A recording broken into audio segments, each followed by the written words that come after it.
Wait.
And if you go to D3, it's a short clip. You can see Scott Grissom say that out of his own mouth.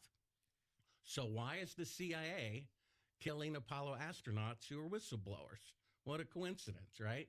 Go ahead and play that clip. It's D3.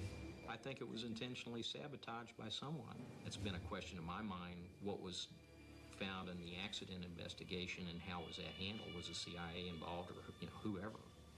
But it was done intentionally. So Do you know the story of I'm sure you know the story of the Gus Grissom was Apollo 1, right? That's right. Yeah. And according to his son and widow, he was murdered by the CIA. She told me that on January 26, 1967, he telephoned her from NASA and said, "Hon, for some strange reason, the CIA is all over the launch pad today. I've never seen them here before. For some reason, they showed up today." Did you And ever see the very CIA? next day, he's dead by a, quote, accident. One of his last words were, "If we can't talk between two buildings, how are we going to go to the moon?" They couldn't get a wired intercom to work between two buildings. And Neil Armstrong's supposed to pick up the first moon rock. He rehearsed it 6 weeks beforehand, and the stick to pick up the rock falls apart. And the lunar lander crashed weeks beforehand. If they can't get a stick with a bag on the end of it to stay together, if they can't get an intercom to work between two buildings, how are they going to go to the moon? The Soviets launched the first satellite, the first animal, the first man, the first woman, the first spacewalk, the first crew of 3, the first of 2 spacecrafts altogether. They spent 5 man hours in space, and they never went to the moon.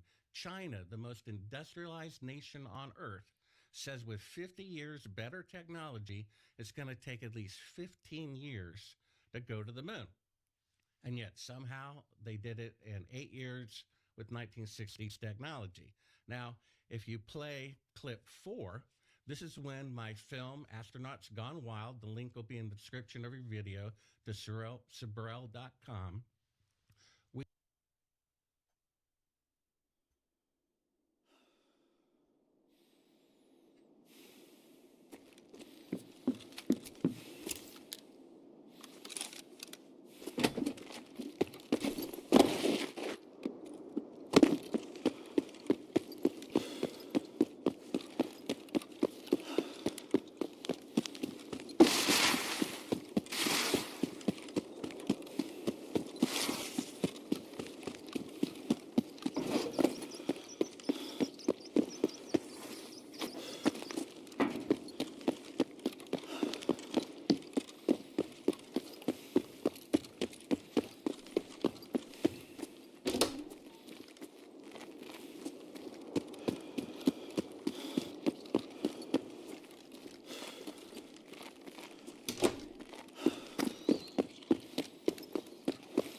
Something on my mouse pad, bro.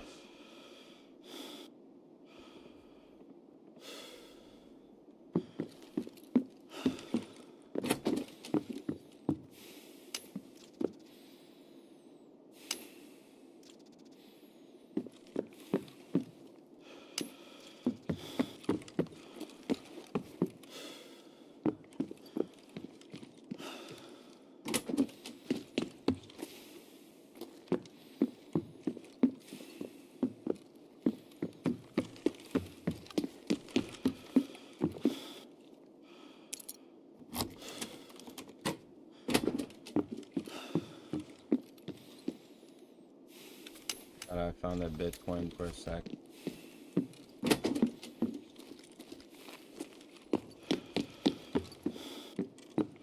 This room's always empty.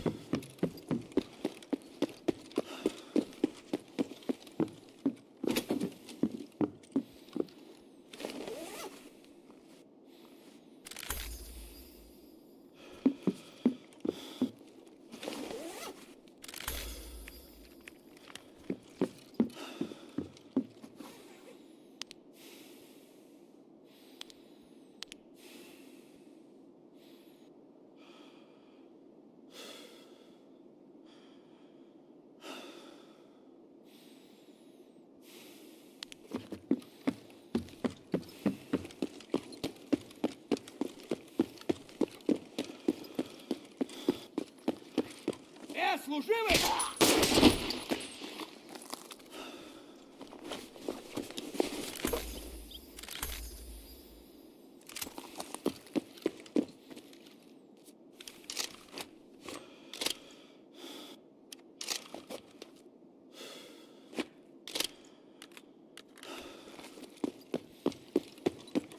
That is really annoying.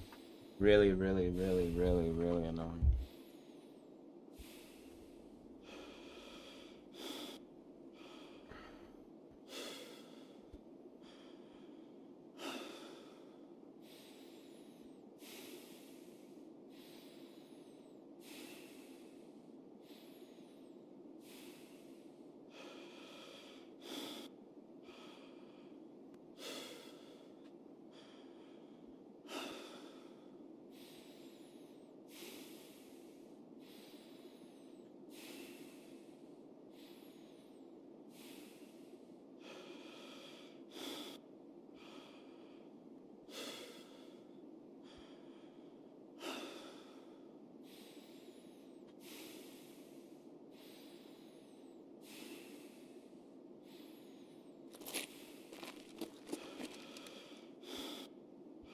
Really, man?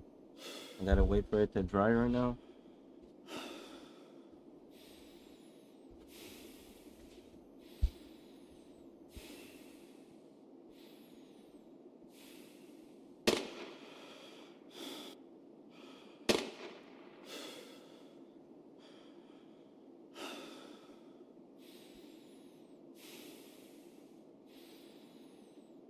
Pretty cringe.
Did not hear Kaban.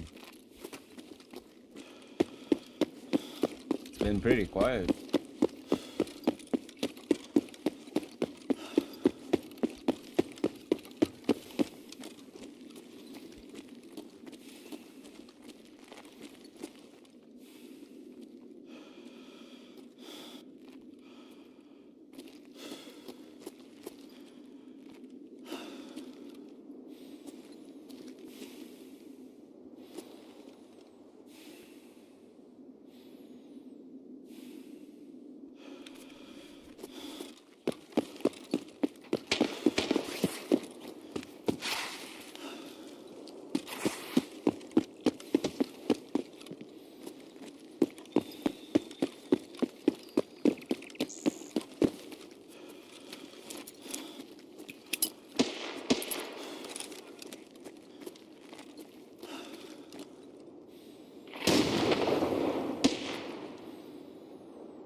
Yo, are they there?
I have not heard a sound. Well, I've heard sounds, but like.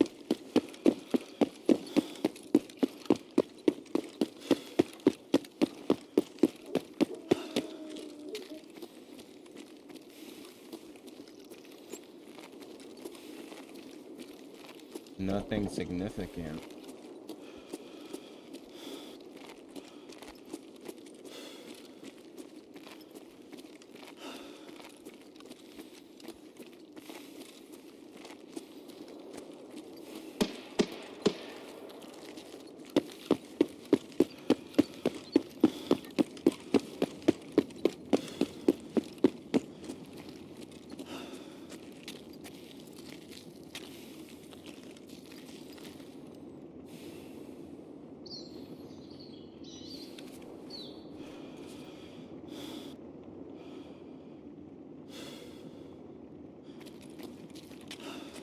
Like, you only hear the scabs shoot their gun.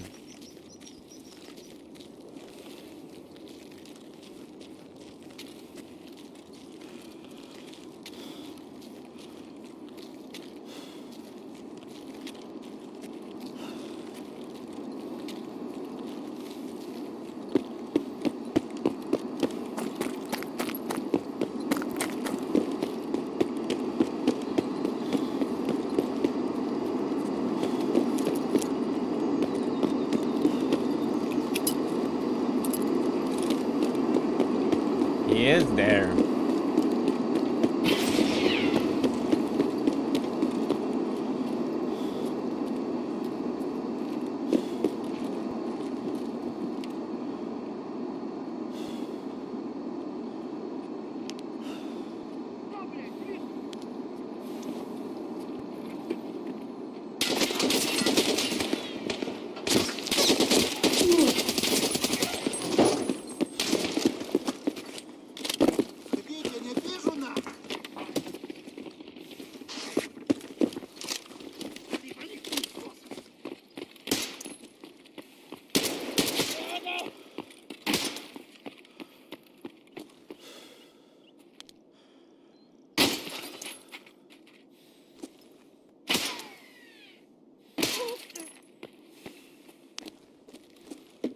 Давай, мочи!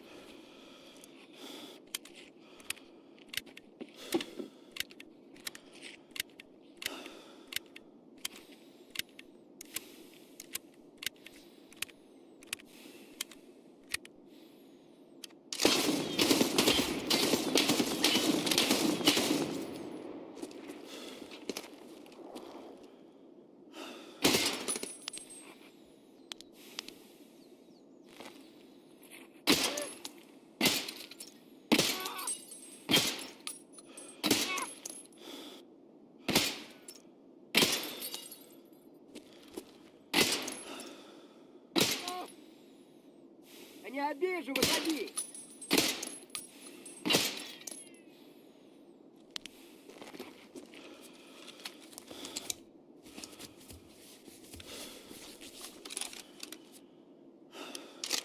Зачем, блядь? How's the mother?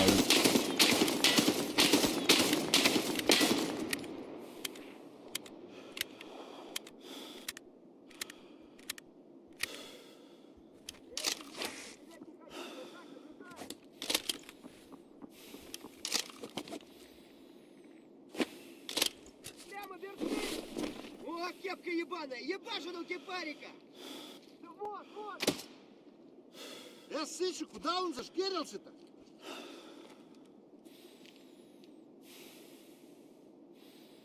Come help me. I'm stuck, step bro.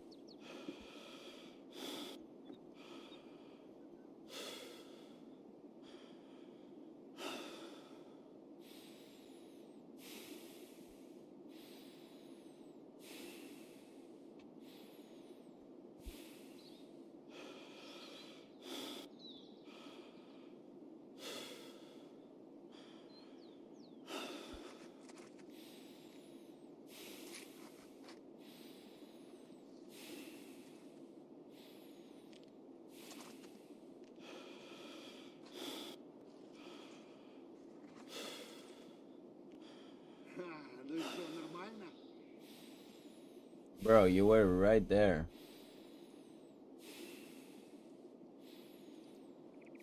Вроде никого.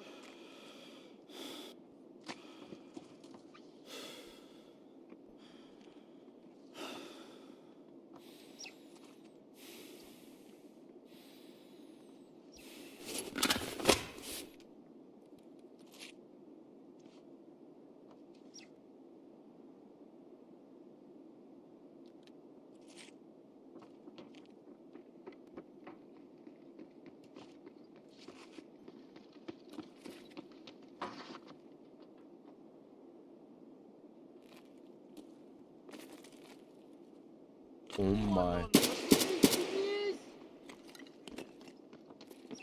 Граната тут!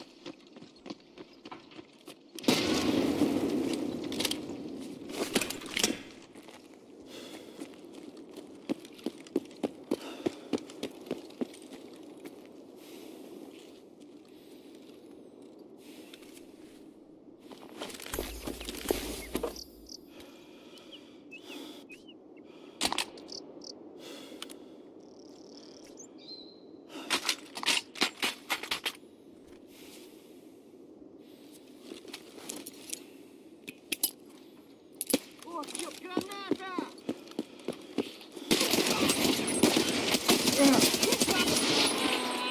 Куда он побежал? На, блядь, жри, сука!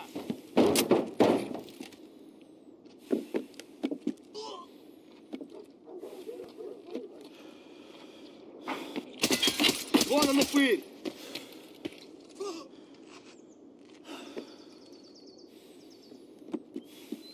Where's the PMC?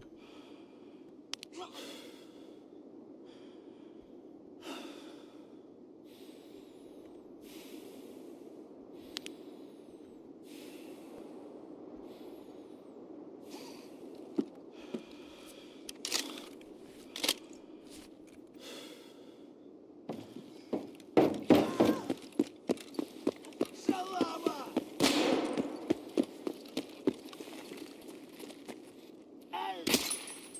Хуйло, вот хуйло! Конец тебе!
Really, bro? That's how you play the game, you rat? Sick, bro. Sick. Must be fun.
Bro, are you fucking serious right now?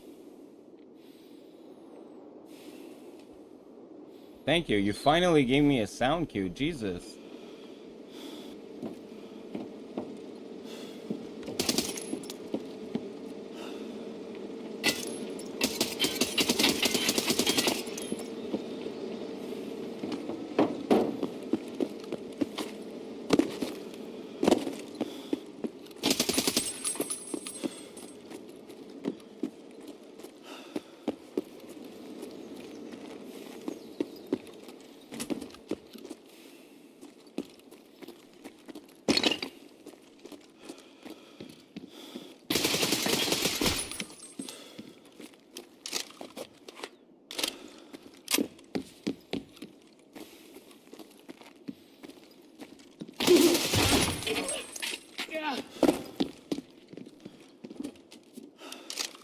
You're really gonna leave your boy to rot?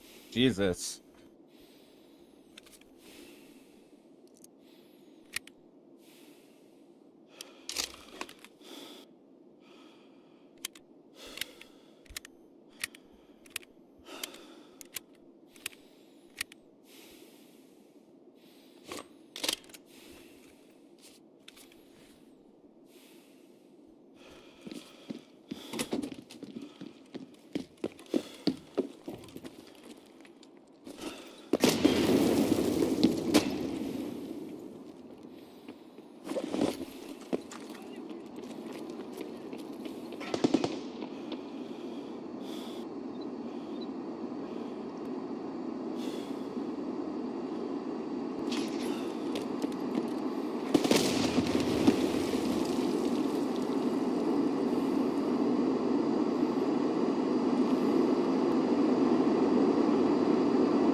So that's the SR guy. I've been looking for you, pal.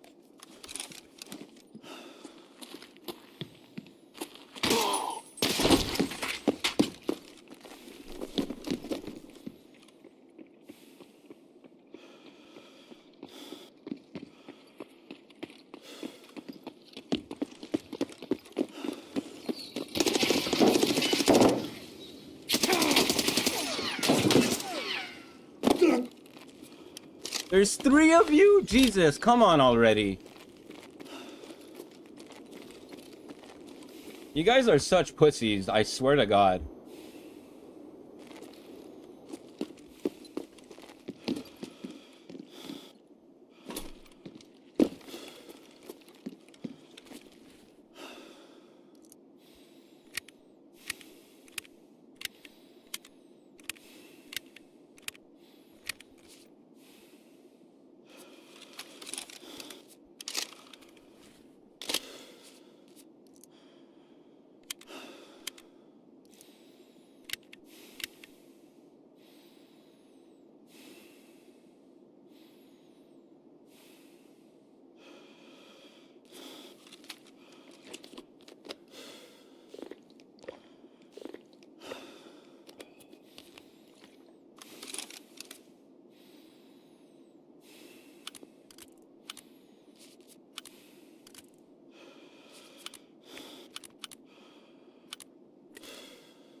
Ouch, Charlie. Ouch.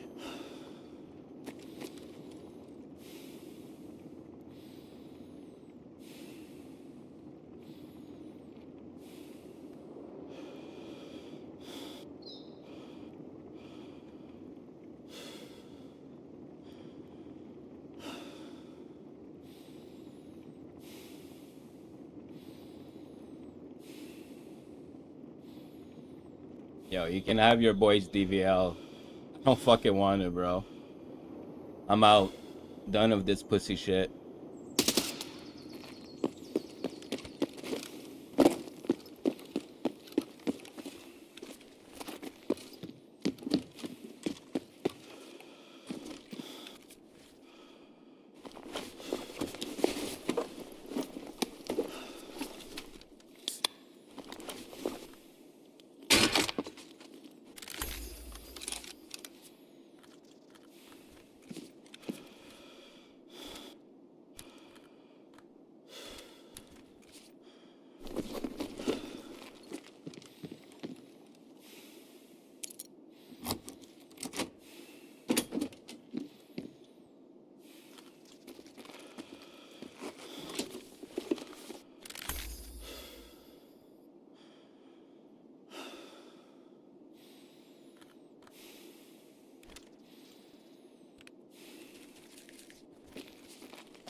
Say GG's to Little Red for me.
He's still there.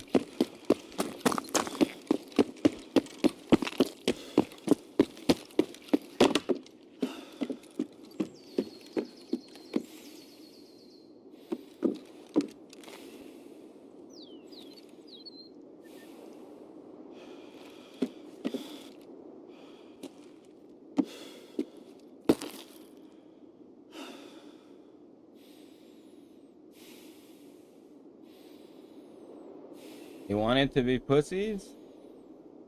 I hope he left. I hope for him he left.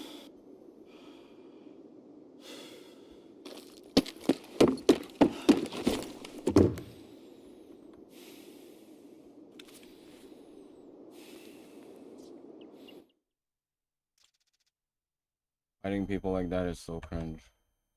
We interviewed Ed Mitchell and showed him the footage, which is one of the proofs that we'll look at. Footage we uncovered that says do not show to the public at the beginning of the reel, and they're faking being halfway to the moon. They can't leave Earth orbit. And when he was shown that, he turned beet red. He started cursing. He literally kicked me from behind. And in the commotion, we left a wireless microphone on him. And in the commotion, my cameraman forgot to hit stop record. And you can play back that clip. It's about 5 seconds long. They're talking about calling the CIA to have me killed. Let's see it. Who killed? Me. Him. You want to call the CIA? Have them whacked. Now, my source, the son of Cyrus Eugene Akers, after he spoke to me, he went out and he had a security system with a password and everything. That was hacked. And his house was broken into, and everything about his dad was taken. And then a couple of days later, this is about 3.5 years ago, the CIA shows up and threatens to kill him and his family if he ever talks to me again. So the dead astronaut's son says the CIA is involved, and he got whistleblower protection up until the day that he died. The CIA is threatening to kill me, right? And why would this source of mine, who was also threatened by the CIA, he received whistleblower protection by the FBI? Now, if they went to the moon, why is he receiving a few years ago whistleblower protection for being the son of the man who confessed that the moon missions were fake? And then if you play clip 5, which is about a minute long, from the documentary Conspiracy Theory, Did We Go to the Moon? There are other deaths. There are a total of 15% of the Apollo astronauts died in accidents within a 2-year period. These are the astronauts who would not cooperate with the fraud. Go ahead, play the clip. But Grissom wasn't the only Apollo critic to meet with a suspicious and untimely death. Thomas Ronald Barron was a safety inspector during Apollo 1's construction. After the fire, Barron testified before Congress that the Apollo program was in such disarray that the United States would never make it to the moon. Then exactly 1 week after he testified, Barron's car was struck by a train. But the Apollo program continued. And so did the string of untimely deaths. Between 1964 and 1967, a total of 10 astronauts lost their lives in freak accidents. These deaths accounted for an astonishing 15% of NASA's astronaut corps. To keep something that's a lie wrapped up and covered over, you've got to eliminate all the people that can talk about it. So we have an eyewitness. That's proof, right? Who's Akers? That's right. Well, and a I mean, deathbed, according, it's one person's testimony. I There's no understand. corroborating evidence So for either it. he's telling you the truth or he's lying. Sure. I'll assume any guy who confesses to a murder, is probably telling the truth. You didn't talk to the guy himself. It was allegedly a videotape that you never saw. That's right. But according to his son, he right. was there at the time. And you just judge, is that guy of the video we just saw telling the truth or not? I think it's pretty honest, pretty obvious that he's telling the truth. So 63. People can make their judgment. That's one reason. Now, Another Wait a main minute, telling the truth about what? about his father's deathbed confession of murdering a coworker to cover up the moon landing fraud at Cannon Air Force Base. So, to me, that guy's telling the truth, which means if he is, then his father did participate in the moon landing fraud. He went into great detail about the lunar module and the fake lunar set in an airplane hangar filmed a year beforehand. President Johnson showed up. He kept a list of 15 people. Some in their memoirs say they were at Cannon Air Force Base. Cannon Air Force Base used to have on their website, President Johnson visited us in 1968. They removed it once I started investigating it. And the main reason for many people is that today, with 5 decades, better rockets and technology, the farthest that NASA can send an astronaut into space is 1,000th the distance to the moon. So what they're claiming is, for the first time in the history of the world, technology was greater in the past than in the future.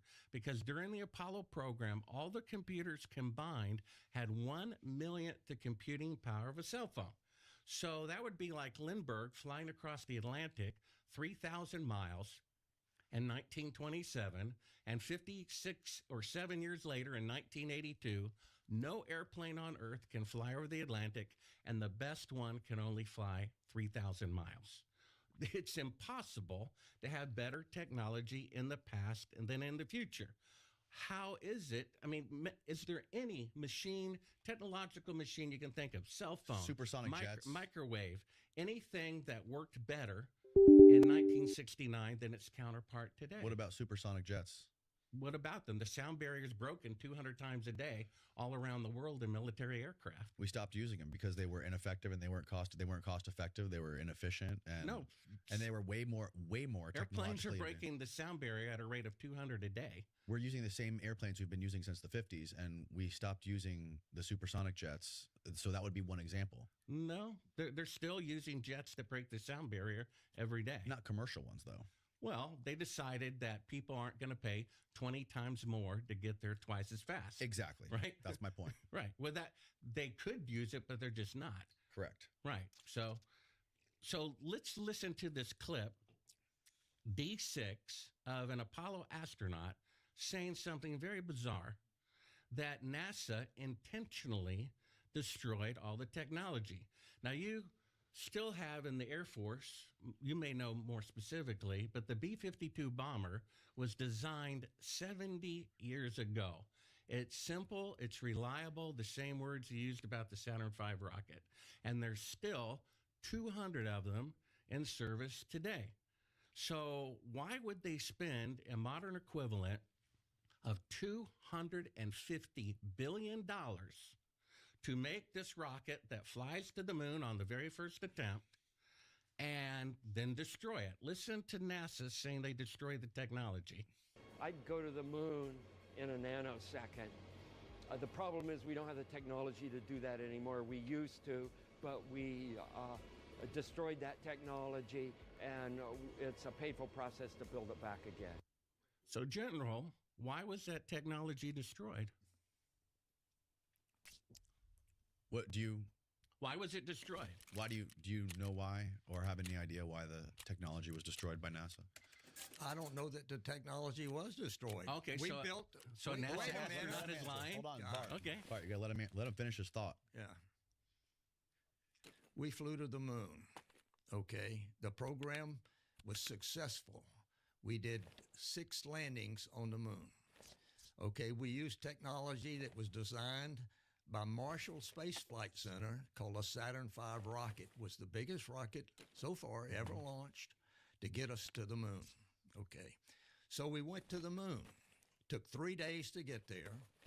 We orbited the moon for a day to get everything correct. Generally, it went that way for all of the 6 landings on the moon. And so we got to the moon. We manned the spacecraft. We had, in our flight, we had a delay because of the command module had a problem with the main engine. And Mission Control had to verify that they could get it fixed or work around it. So anyway, we were late landing.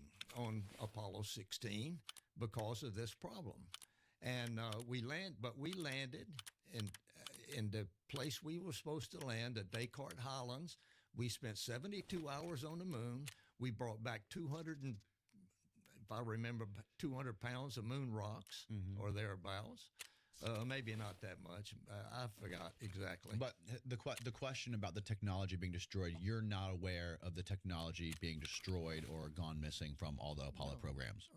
Okay, so that NASA astronaut is lying that the technology was destroyed. No, he said he wasn't aware of it. Okay. Well, according to NASA, a modern day astronaut, he said that a couple of years ago, that all the Apollo technology was destroyed.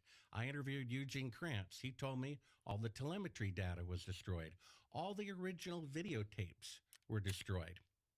Well, right hold on a second. right before they were to be transferred to HD. So, but we still have the original film.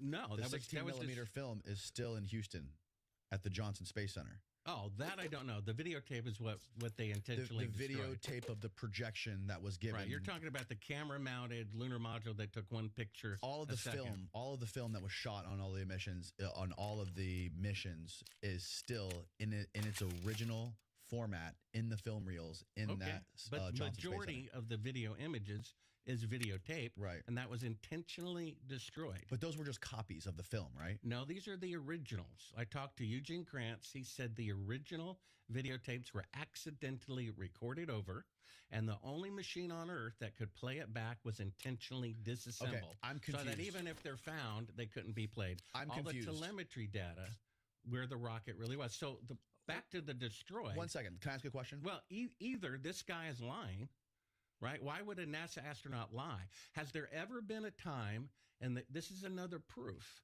has there ever been a time in the history of the world that someone developed a new technology, broke the sound barrier, split the atom, and then destroyed the technology afterwards? It's never happened. It's never happened. They destroyed it to cover their tracks, because I went scuba diving.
I don't know what the fuck is touching.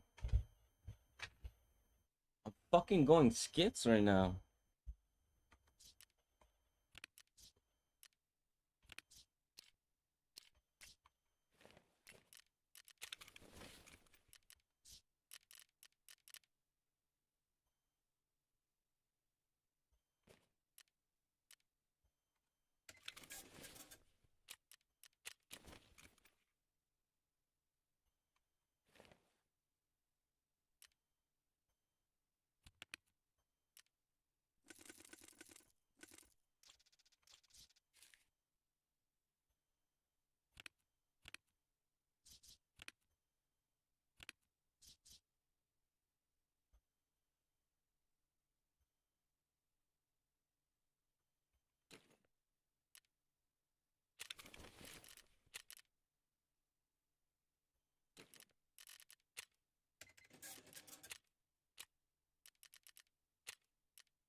And to have an hour's worth of air, it takes 2 tanks this big and that big around. That would be 16 tanks of air you would have to have on your back on the moon.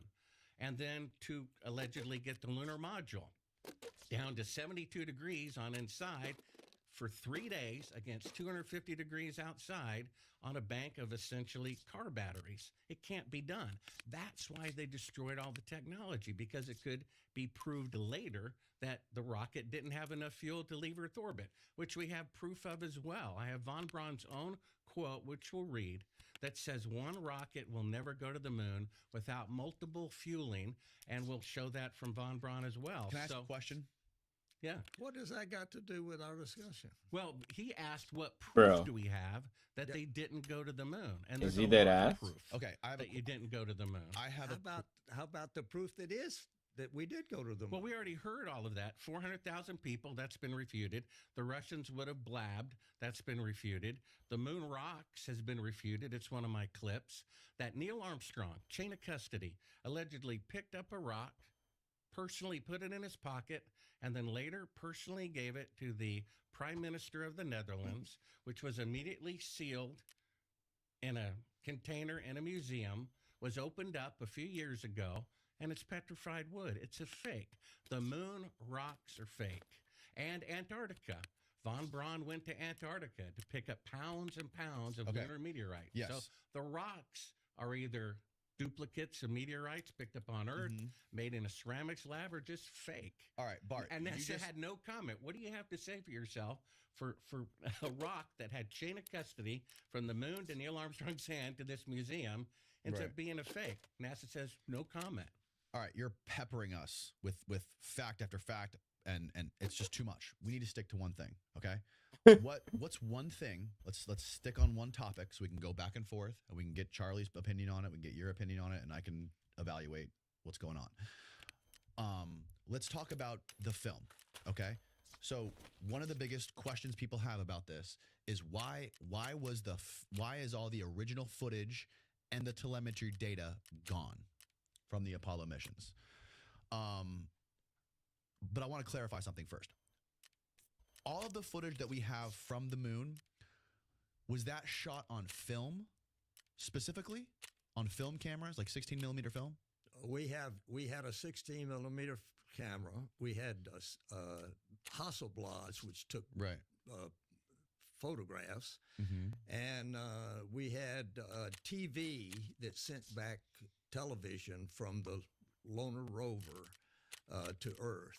Like a specific type of camera for television? Yeah, it was a television camera that we mounted on the front of the rover. Okay, but those don't use film. I'm not a camera expert. They don't use film? No, They it was just a use- TV picture.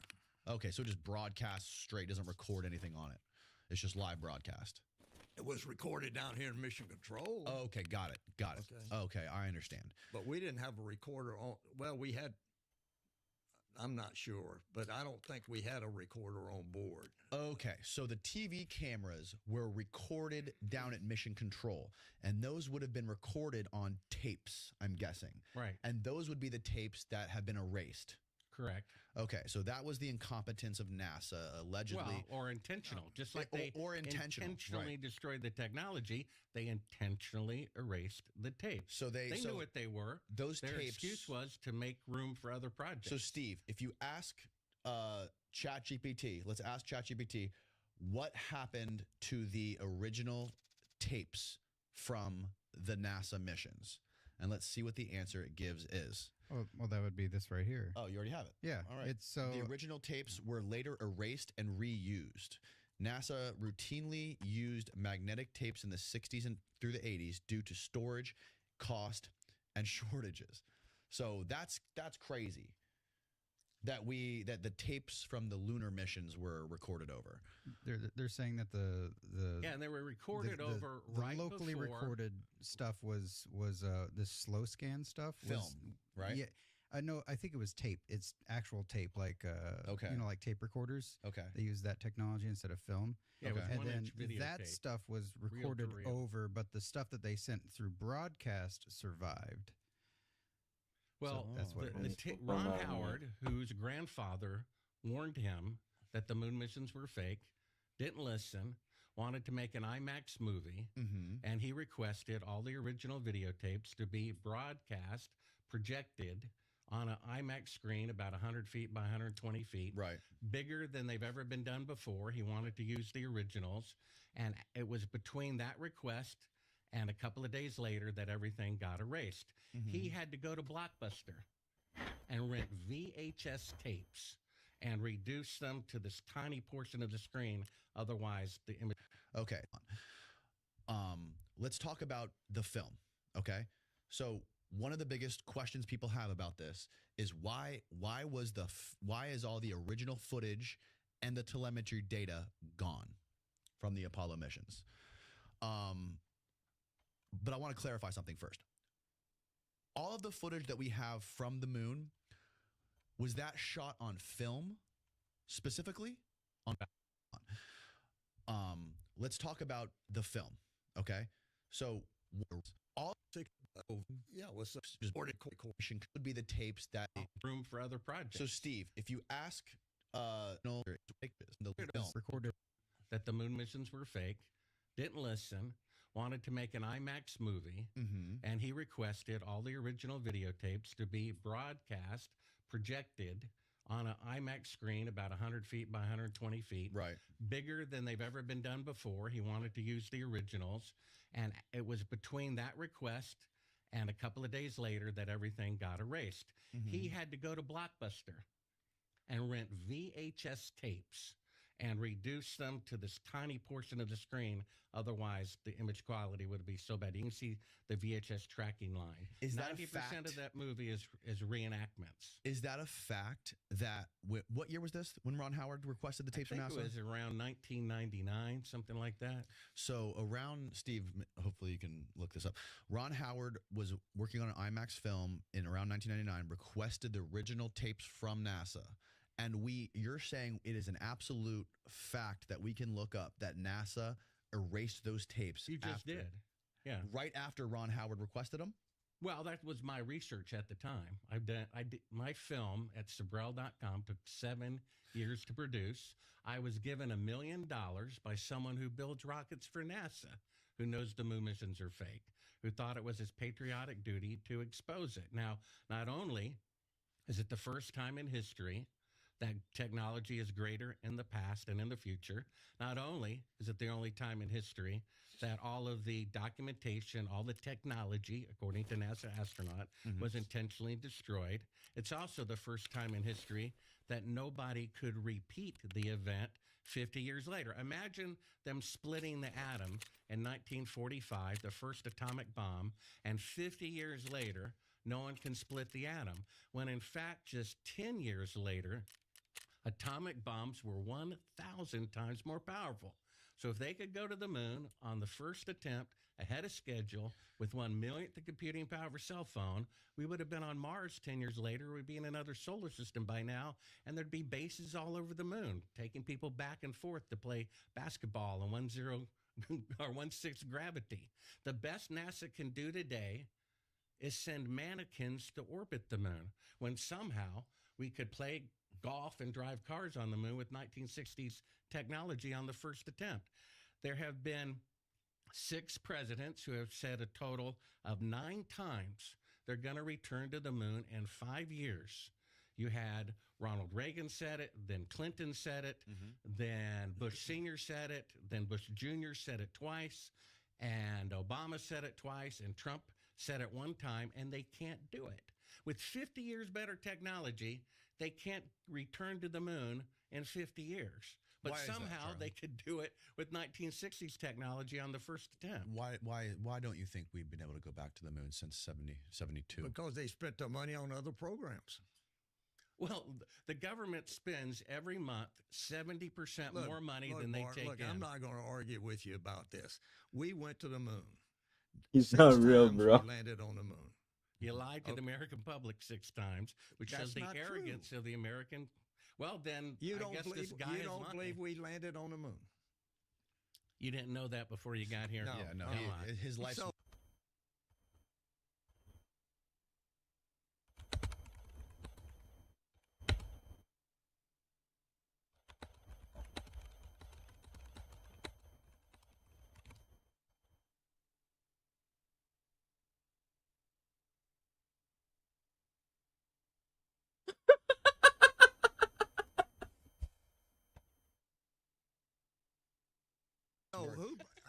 how did we get 600 pounds of moon rocks? Well, like I Let's said, talk about the moon rock. Okay, let's put a pin there. Now let's talk about the moon rocks. Okay, what evidence do you have? I know you have some that proves that the moon rocks were not actually moon rocks, right? yeah, if you could let me find the clip here. Bar's or you could position look is it up. Bar's position is the moon rocks aren't Netherlands real. fake moon rock. Let's go to clip D7 real quick. This is a recent article about the French government, and they committed a crime in 1945 that they're still lying about today. And what happened was their soldiers returned from World War II and wanting their back pay. And they refused to give it to them because they were black. And when they kept protesting, they machine gunned 300 of them in a single base and buried them. That just came out. That happened in 1945. And play the clip and let's read this news article. It says one of the things that they did was they fabricated. What does that have to do with moon rocks? Because it shows governments, it says they fabricated and destroyed evidence. So we're going to look at the fabrication. I'm just trying to find the clip here. It's out of sequence. All right, that has absolutely about the nothing to do moon with rocks. part. Or you could look it up. Look up fake moon rock in Amsterdam. Yeah, so are the moon rocks? He's playing the devil's advocate. He has no choice.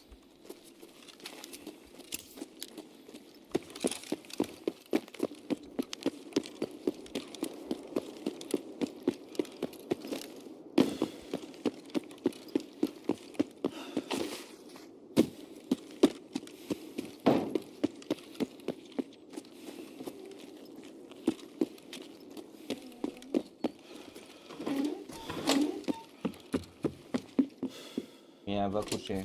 Pas maintenant.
Why is that scab hurt?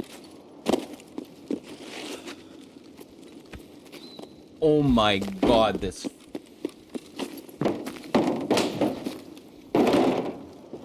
That's why the scab is hurt. Oh no, it's the scab shooting me.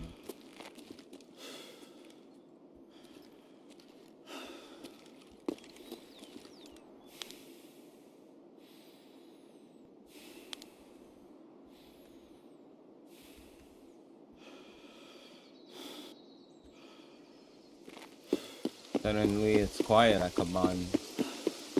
Did they go or did they not go?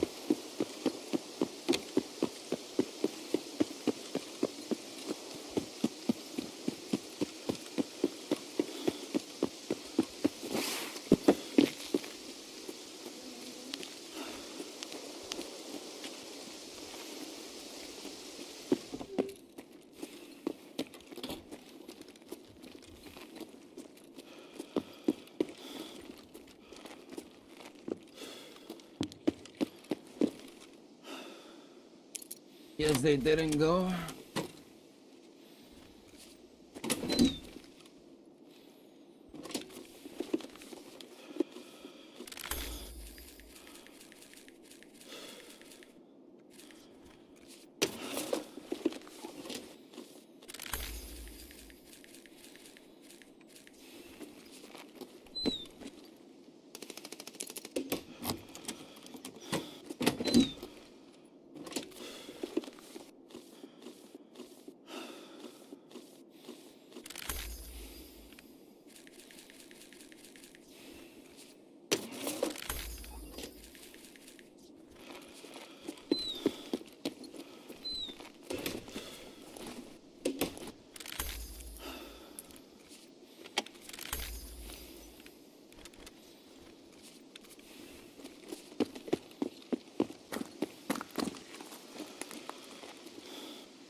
I have to pee really bad.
I had to pee so freaking bad, bro.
The fuck? I didn't kill him.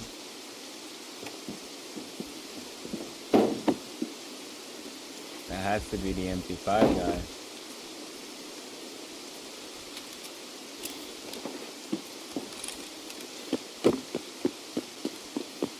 I don't think I want to fuck with him.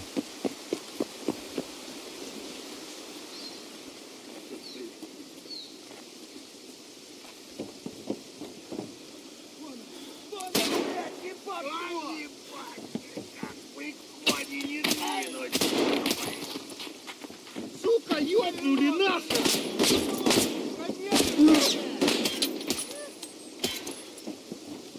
I could not see him.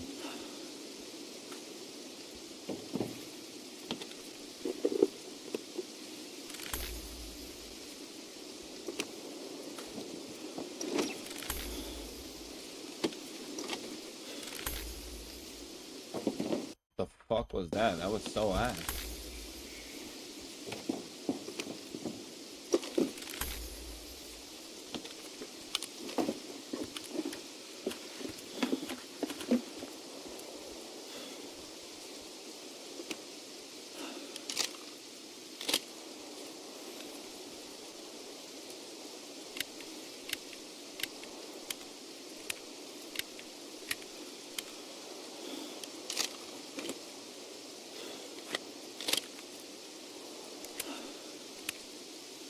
Gonna go loot Mark Room if it's not looted and go kill Kalantai. Kill both bosses. If he's there, that is.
Aim Labs is free, holy shit.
Okay, I'm about to pee in my pants.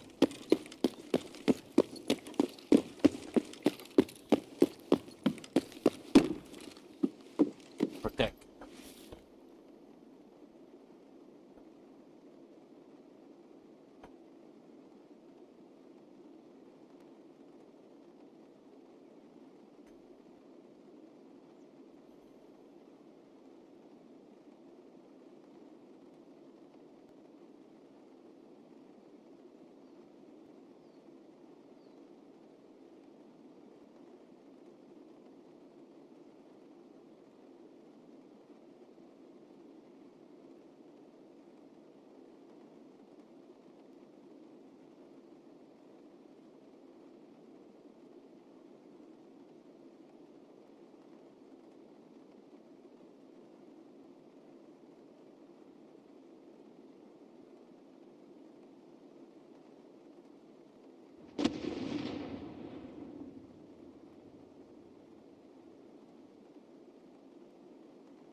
maintenant attends. On va y aller après, ça sera pas long. Je sais, couche. Ça sera pas long, Mia.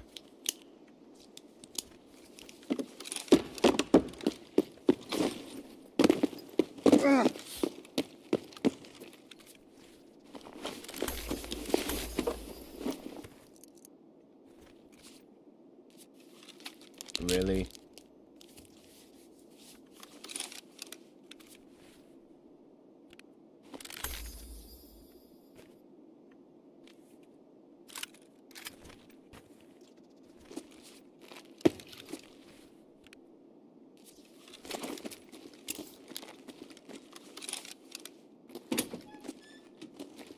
I have to take out my dog. She needs to go out.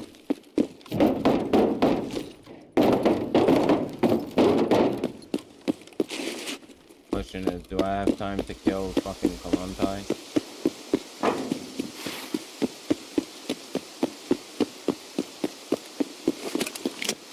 Yo, this whole time I had my face shield down, up. What the fuck?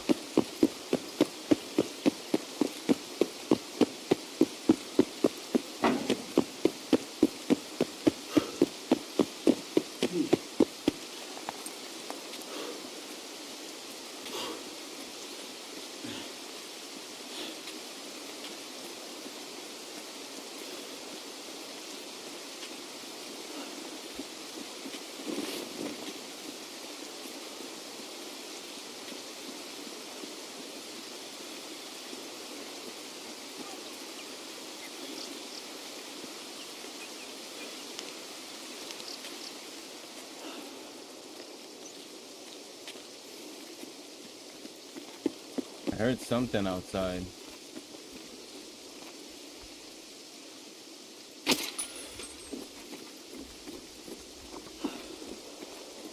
There's something behind me, bro.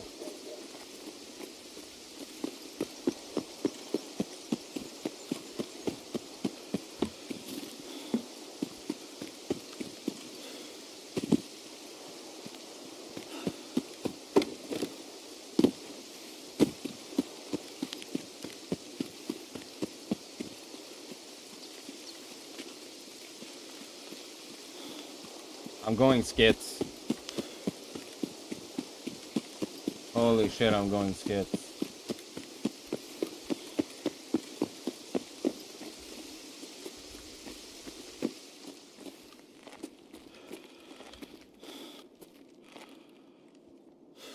Yeah.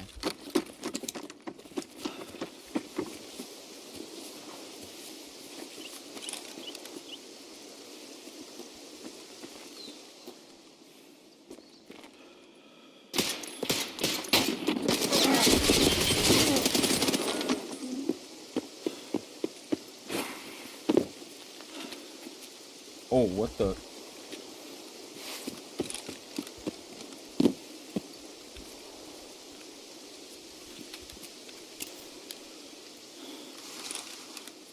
Пацаны, ну я на нуле, пиздец!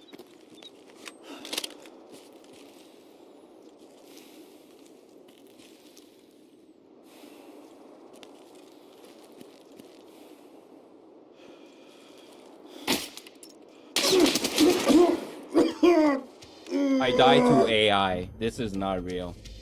This is not real.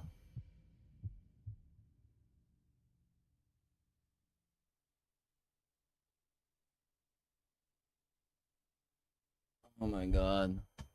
Cringe.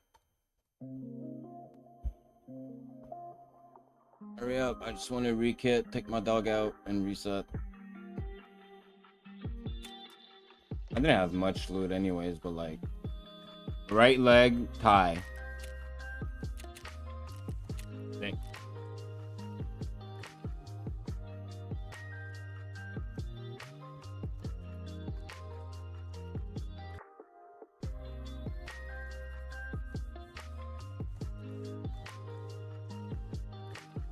What gun do I go?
Okay, give me like 5 minutes.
Yo, she just trolled me. She just wants to eat. I'm gonna light up my spliff. Give me 2 minutes.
Une petite comédienne, toi?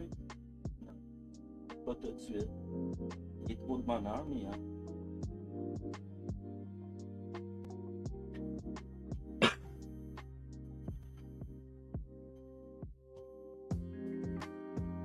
They both left because I died, really?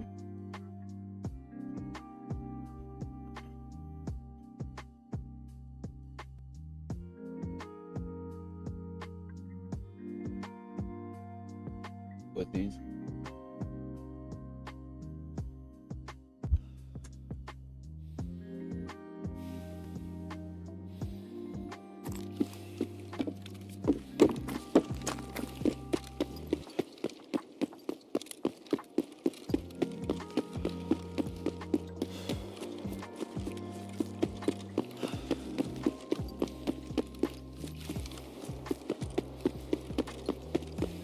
mag is not in my gun.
Nothing, really, bro.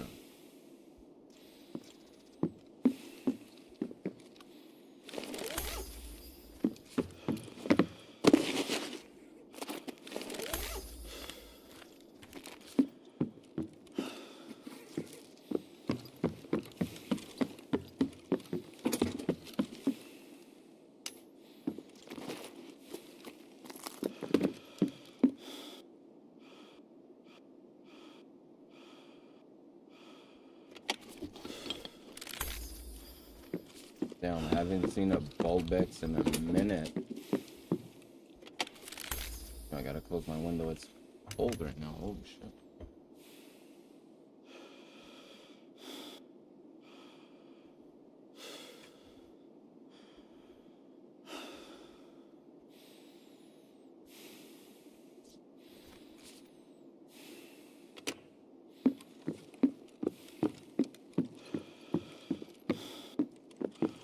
Well, at least the kid I lost last raid is coming back, so.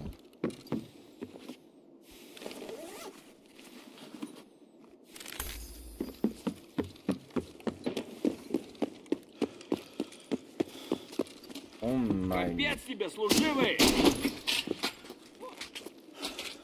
Holy, no audio, man. Scared the shit out of me.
Ooh.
That's why.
Add my hands on my other mouse.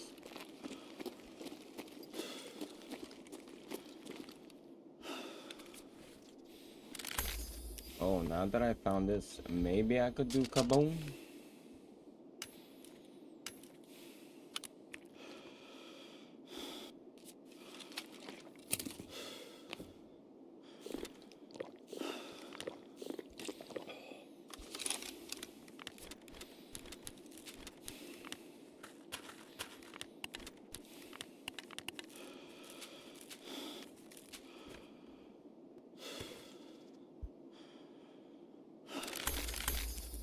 Oh.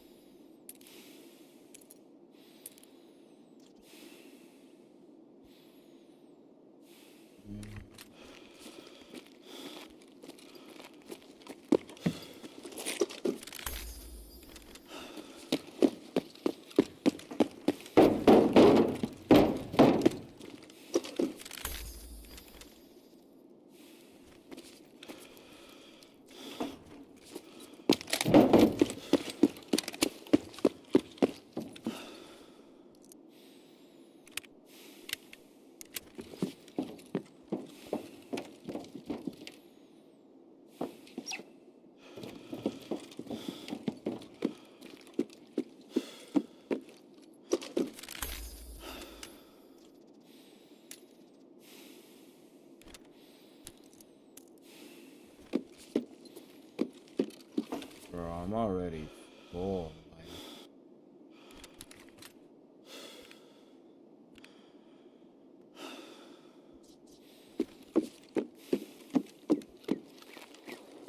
I want to take the dub, but like,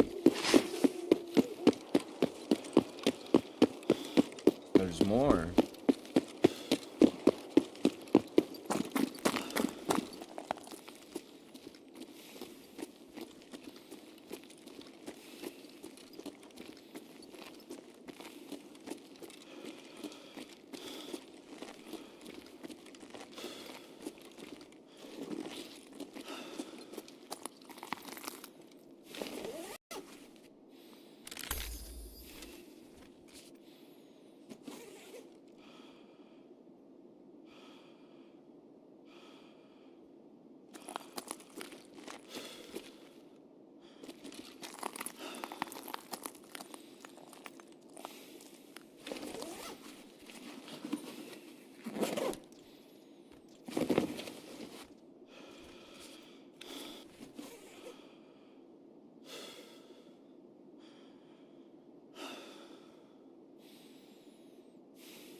Thought I just heard a man on my right.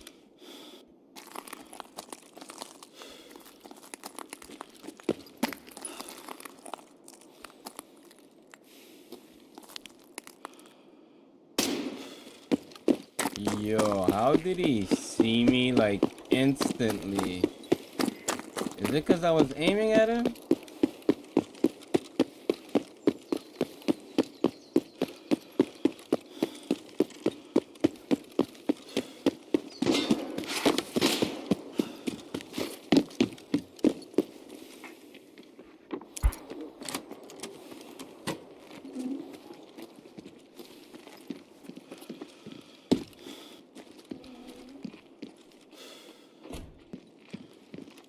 Hey.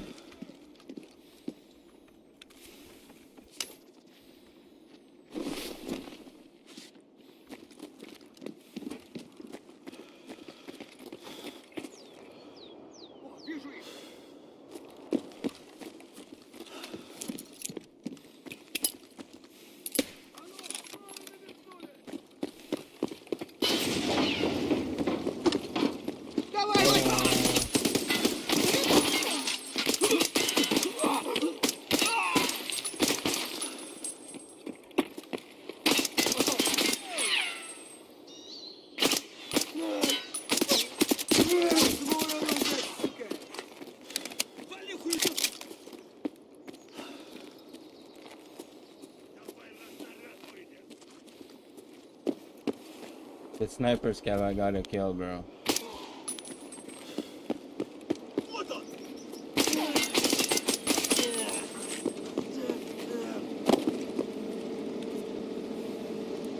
Really?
All that for an aspect key.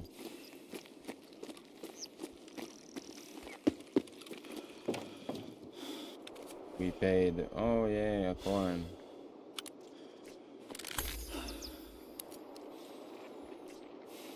Bullets, okay.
Wait, what? What is homie still?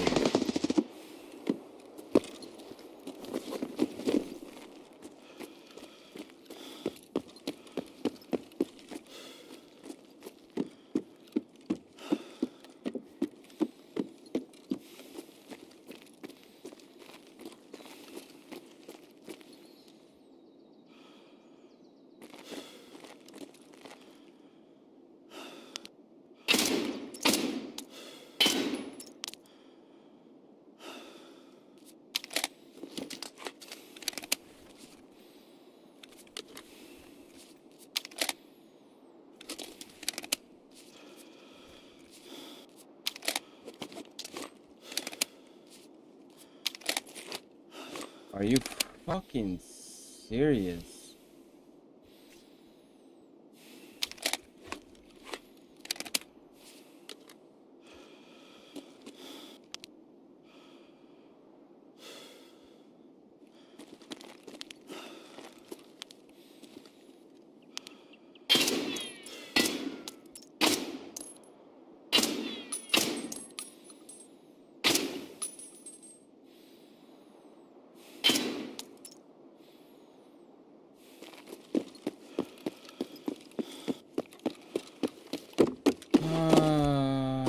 These players are such pussies.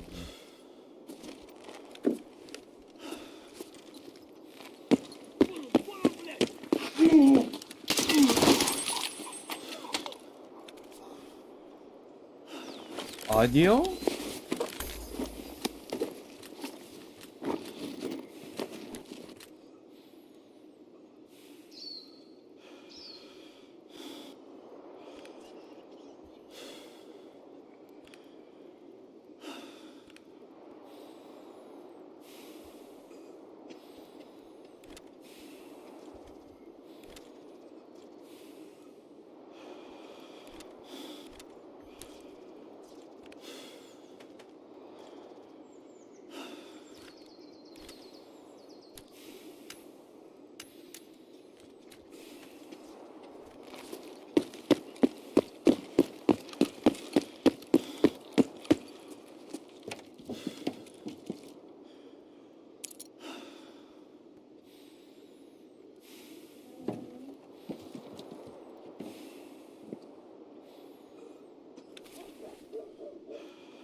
What are we still doing in the raid? I'm just trying to milk it and you guys are being fucking weird, bro.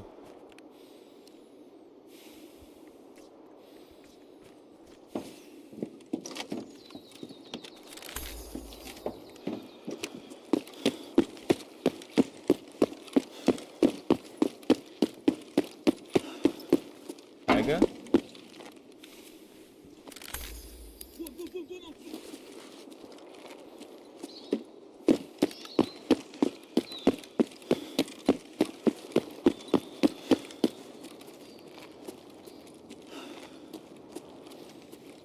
Ooh, I'm fat.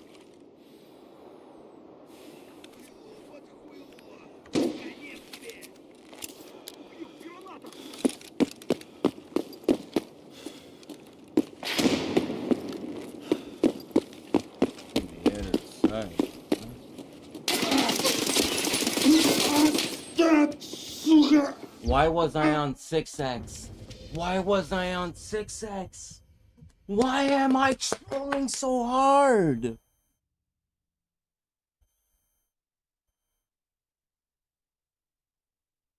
Oh my god, I want to punch myself in the dick.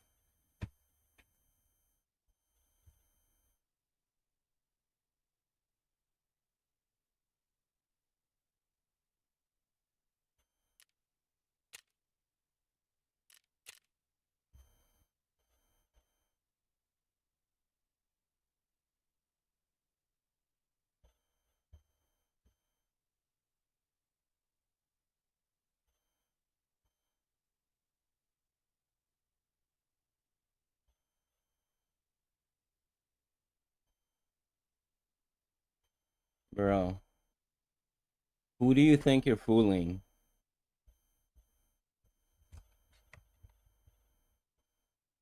Who do you think you're fooling?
Are you? Oh, I forgot to bring the other one.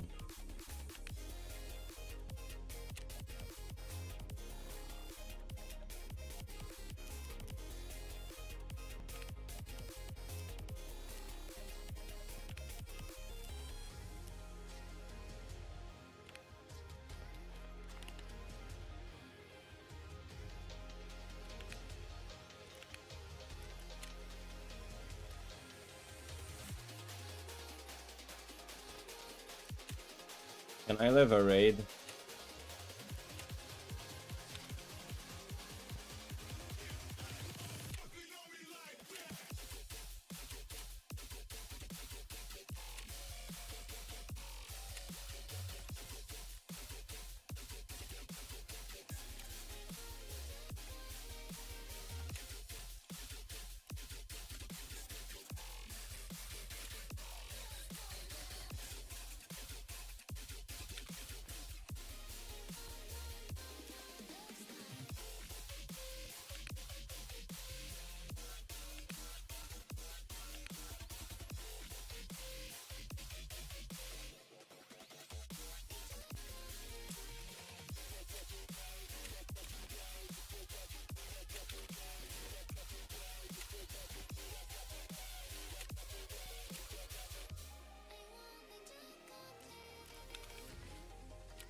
Where are the pro flex?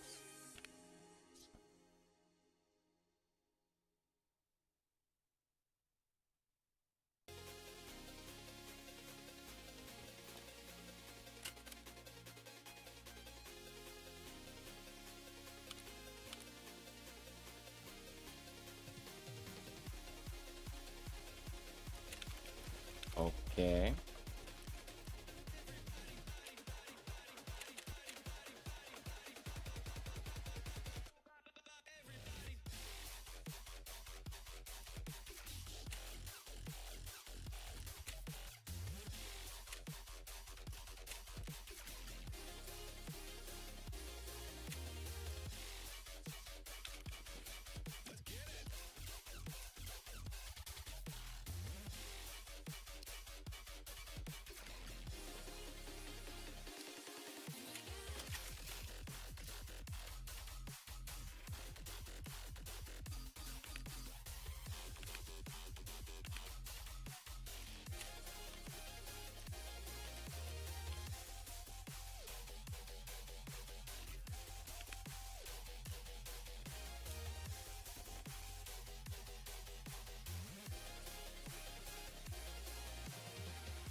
So dead.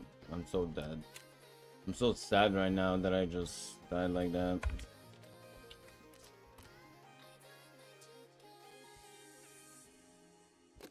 Seriously, like, cheaters ruined the fucking game. Really fucking bad, man. Alright, so...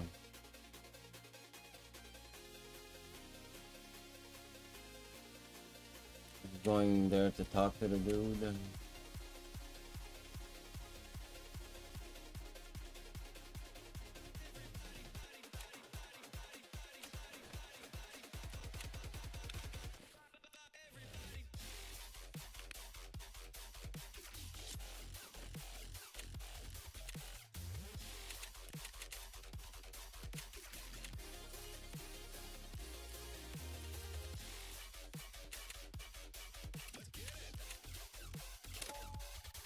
I'm gonna go make coffee real quick.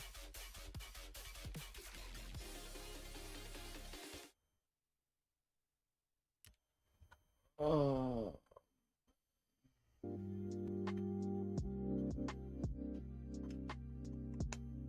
Non, il est trop de bonheur, Lia. Il est 6h15. C'est pas l'heure encore.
Polar.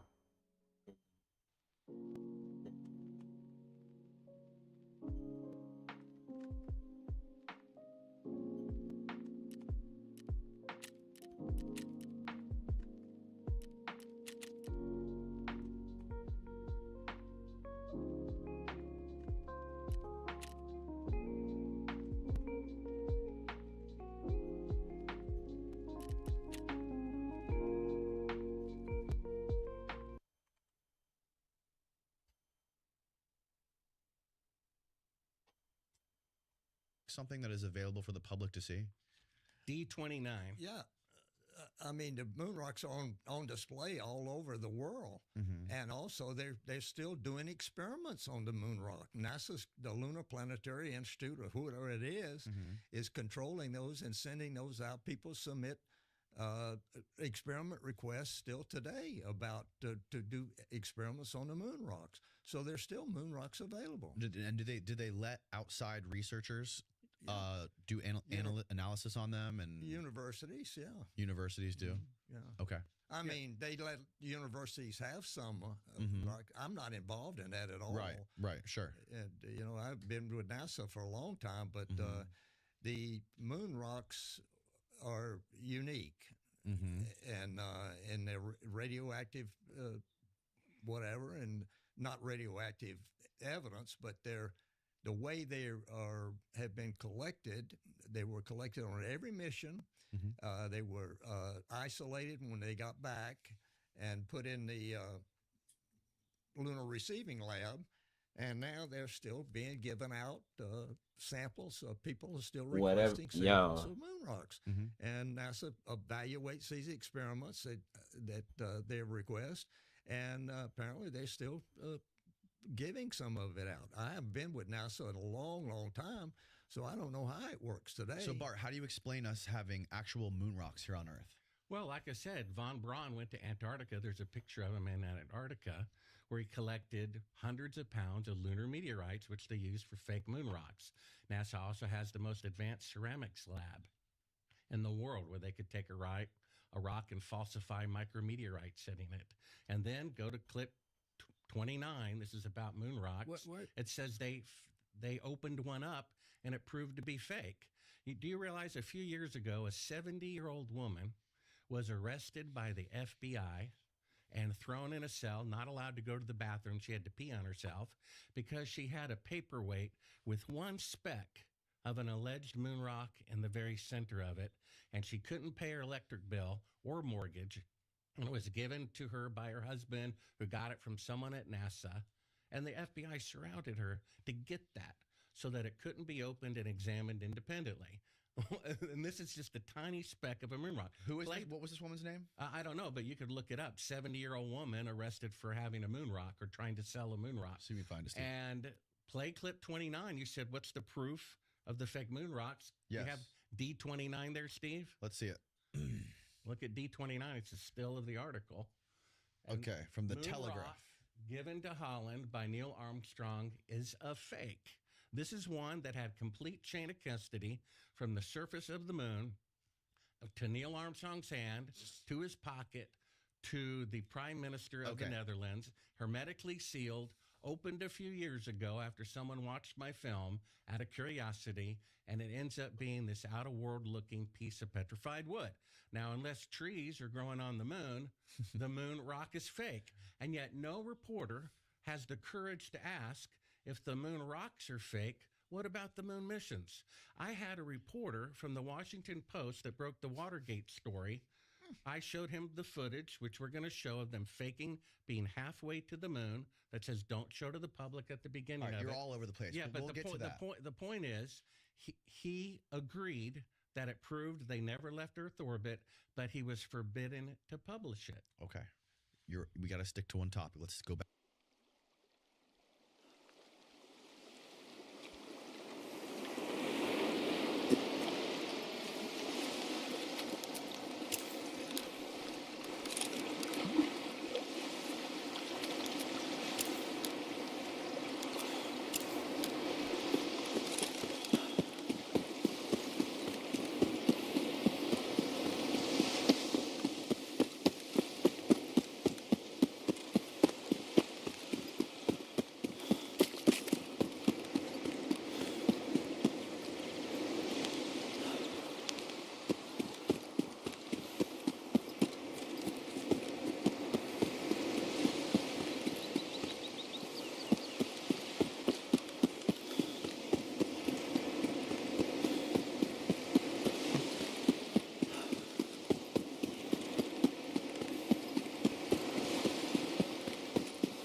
That's the one mark room they got above, cause yo, you gotta risk to get here, and like you get Jack.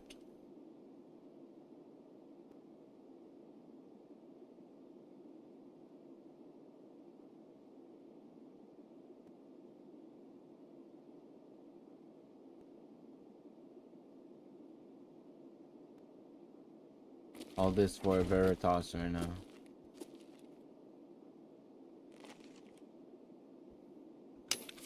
Holy.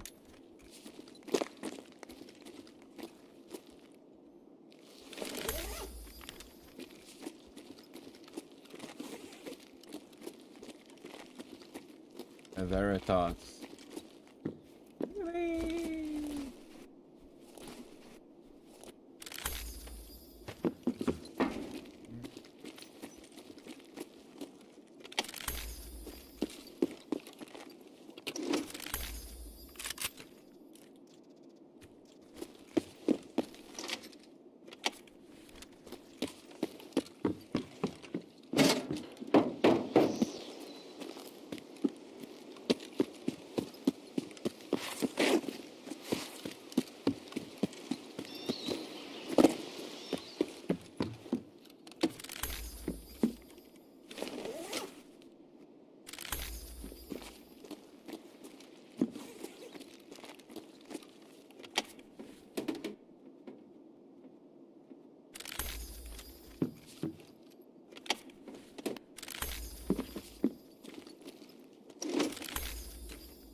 Probably you sec 1 or you sec 2.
Ni hao. How you doing, man?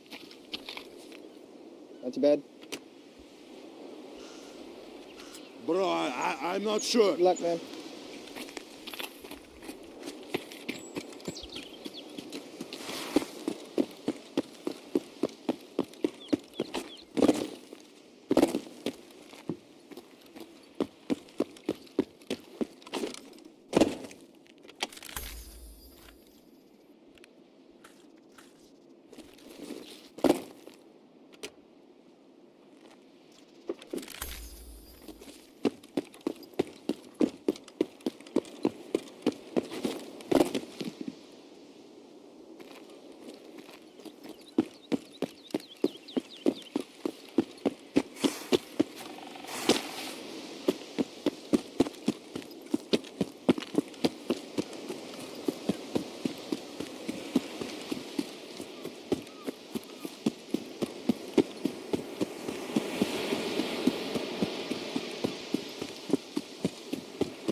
Oh, that was creepy. Hi.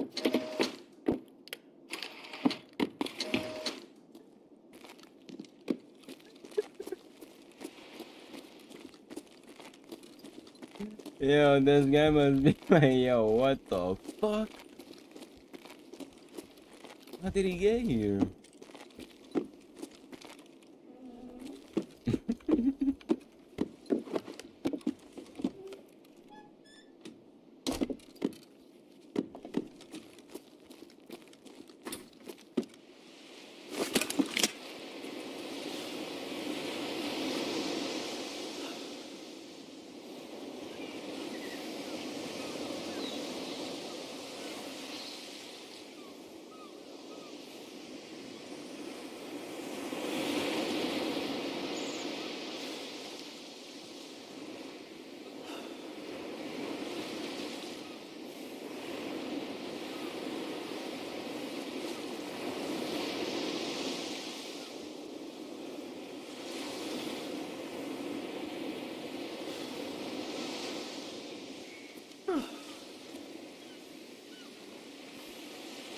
If you fall there,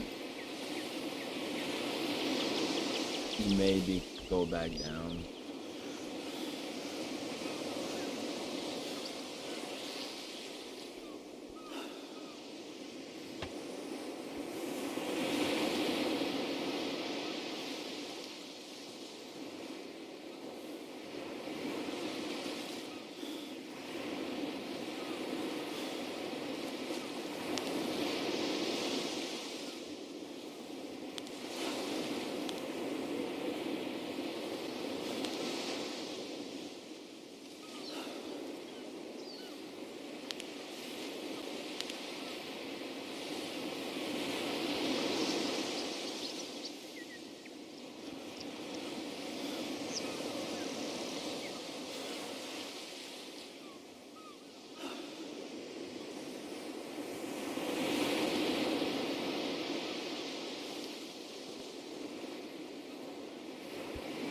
You looking at me?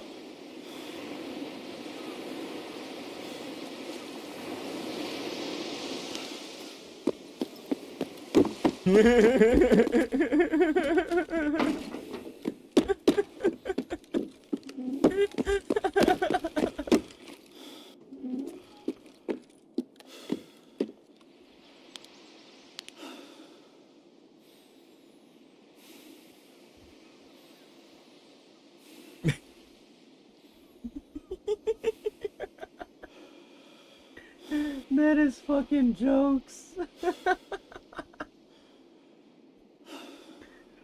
Oh my god, that's actually fucking hilarious.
I knew I was never gonna hit him, bro.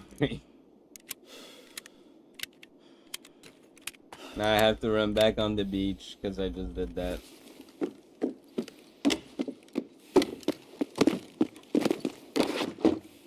Because that guy is probably gonna be motivated just to wait for me now.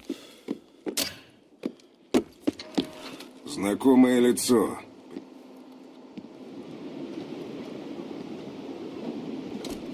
Принято. Удачи.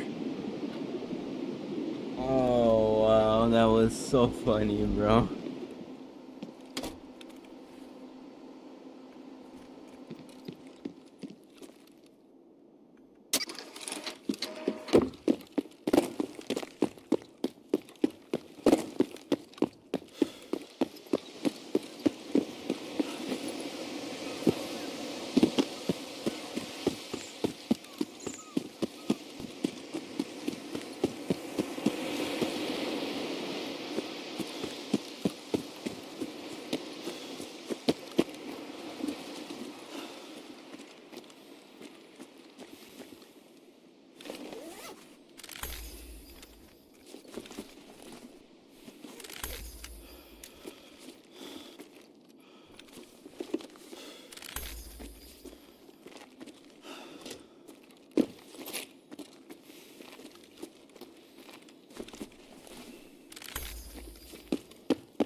Yeah, I'm just getting fucked. All the PCs are not there.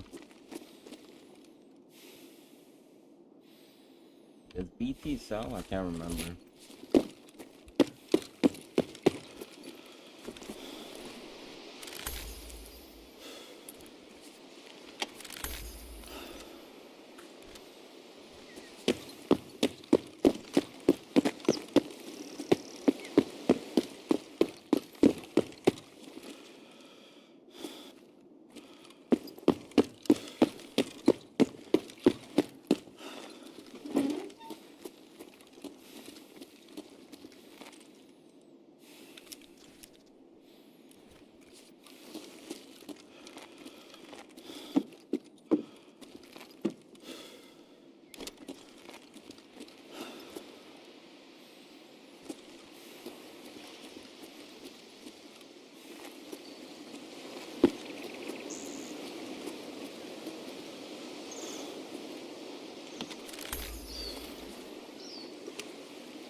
The other fucker won't shoot me because I'm too close to him now? Fucking piece of shit. Yo, what the fuck was that?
Literally, like...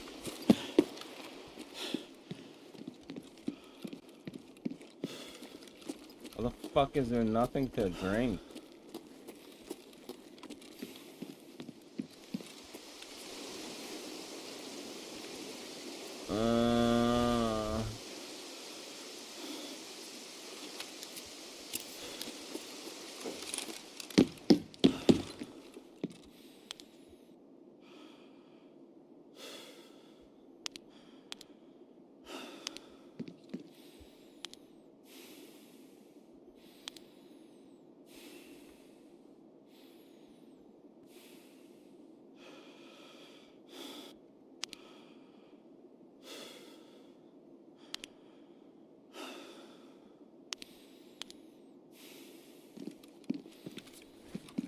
I don't know if it's safe. But I don't want to risk it. I've been dying way too much today.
вот, вот!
We rain, bro.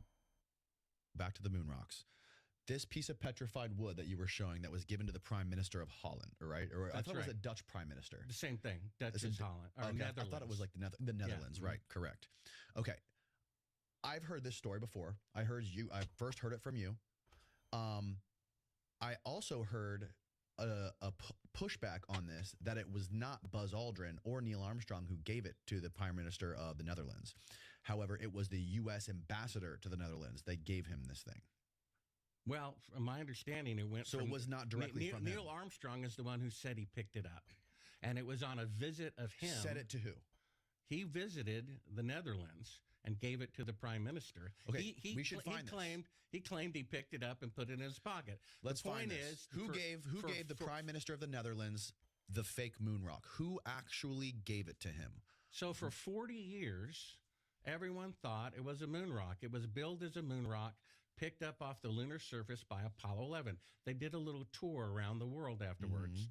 He gave moon rocks to various people. Mm-hmm. He gave one to the Prime Minister of the Netherlands. It was sealed. It was opened up a few years ago. Okay, it was right here. proven to be a piece of Bart, right here. petrified wood. It says Prime Minister. Okay, the rock was not given to the Dutch Prime Minister by astronauts, but was instead given to the former Prime Minister William Dries by the then U.S. Ambassador William Middendorf in 1969 during a goodwill tour by the Apollo 11 astronauts. Okay, so the rock Apollo was 11 later found to be astronauts were fake there. and actually was a piece of petrified wood. Okay, so Neil Armstrong was there at the visit. That's when the rock was given. He claimed he picked it up. The Prime Minister of the Netherlands didn't pick it up. Neil Armstrong picked it up. There he is. Apollo 11 astronauts during. How the do we know? Goodwill tour. We don't know that. Okay, says it was during the tour. The Okay, Goodwill so tour. either Neil Armstrong or Buzz Aldrin what is claimed your to point? pick it up. So What it's is- what is Well, your because it seems you can't figure it out. Hold on, You Bart, claim the you moon gotta rocks put the for headphones proof. on, or you can't just keep talking over everybody, bro. It's like it's too much. Okay, I'm sorry. It's too much.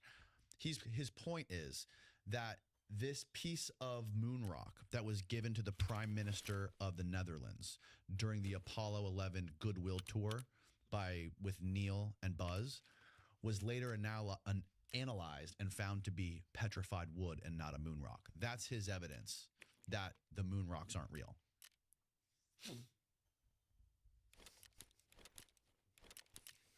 Well, I brought back a couple 100 pounds, maybe, moon rocks. I don't remember exactly. And they're very unique. They got a radiation history that is unique. They look anything like that? No. No. They look like charcoal, and they don't look like that. Okay. They look like more gray charcoal. What was the biggest moon rock that you brought back? I think 25 pounds. Whoa. Like roughly how big though? I had to roll it up my leg. It was first EVA at Plum Crater. And is that a moon rock, right? Is that a real moon rock? We didn't collect anything like the one on the right. No. No. What? Zoom out, Steve. See if we can find something that Charlie would think that looks like one of the moon rocks that he grabbed. Does any of this look like one of the rocks that you had? No. No. Mm-mm. What if we Googled Charlie Duke moon rock? Oh, there you go. Maybe Apollo 16 moon rock. Oh yeah, or Apollo 16 moon rock. Yeah. A Big Muley I picked up. Go left. Is that Big Muley? The one on the left. Zoom Farther out, left. Steve. That one. No, the other one to the left. That one. Yeah. Uh-huh. That's a real moon rock. I picked it up. Yeah. That was a 25 pounder? I don't remember how. No, it didn't weigh that much. But no. But I don't remember. We picked a total collection for Apollo 16 was probably a couple 100 pounds. And when you got him into the module, when you got the rocks in there, did you have them in any kind of specific bag or anything? We had them in vacuum boxes. Mm-hmm. A lot of them, right? And then a lot of them were just in. I don't remember exactly. In none of them, whether we had them brought back or just didn't have room for them in these rock boxes, we called them. Mm-hmm. But most of them were put in rock boxes outside, and so never saw atmosphere inside. Right. So once you took your suit off, you weren't able to interact with them at all. You couldn't touch them. You could smell them. I don't remember doing any of that. No. No. What about once you got back to Earth? Did you touch them at all or hold them at all when you got back to Earth? We went into the lunar receiving lab where they were, and we were able to put on gloves or whatever it was and sterilize that thing and just look at them. Mm-hmm. But I don't remember picking them up and tossing them around or anything like that. Were there any smells that you remembered? Like usually smells are good at triggering memories. Like was there any specific smell that was strange to you about the moon when you got back in the?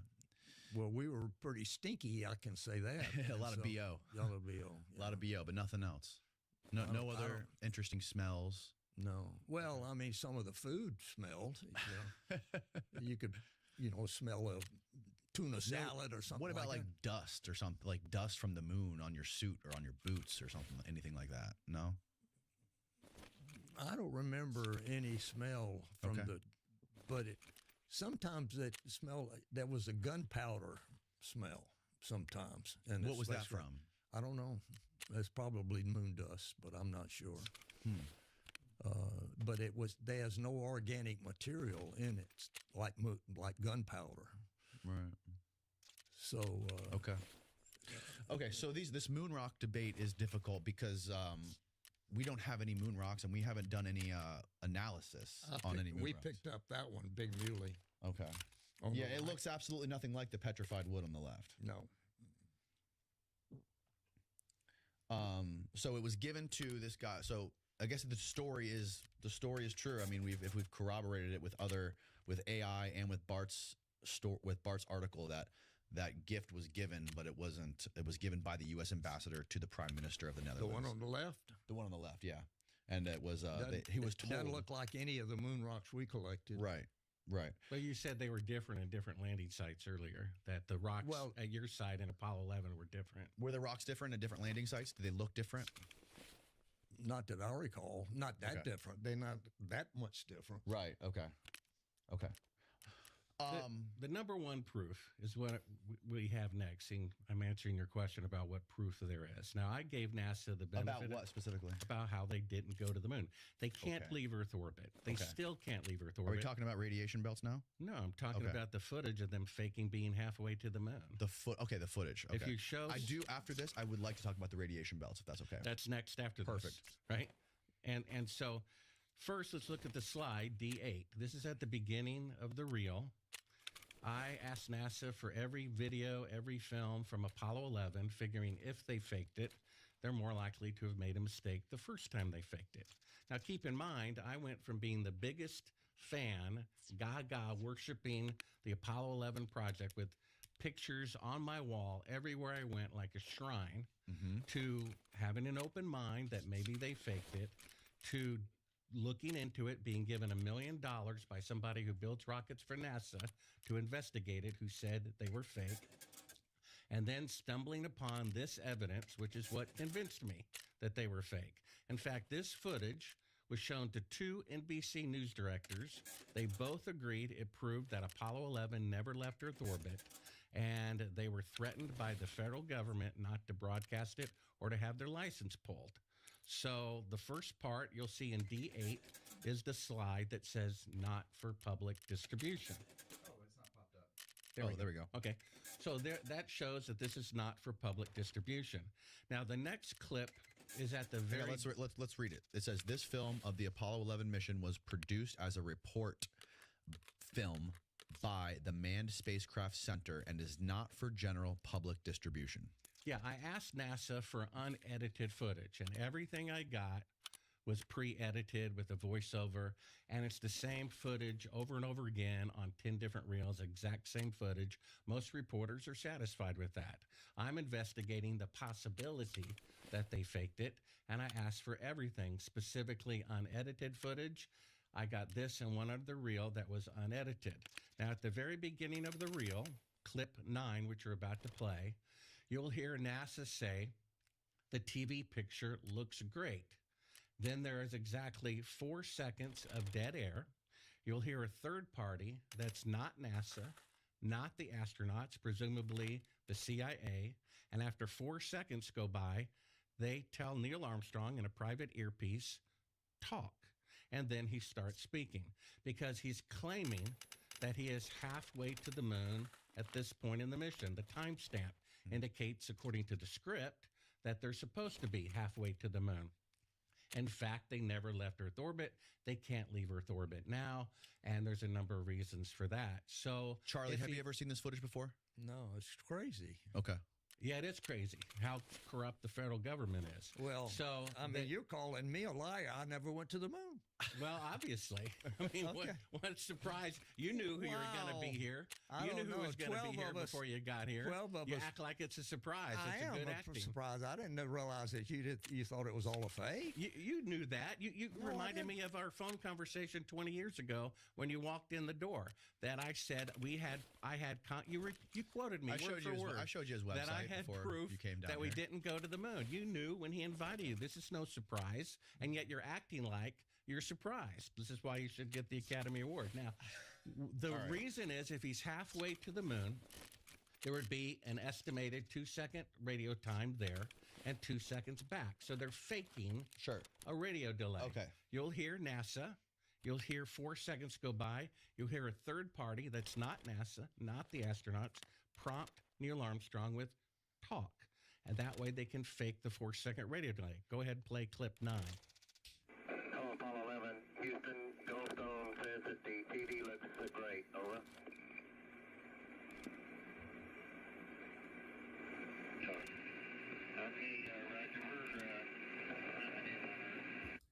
Call Apollo 11, Houston, Goldstone says that the TD looks great, over.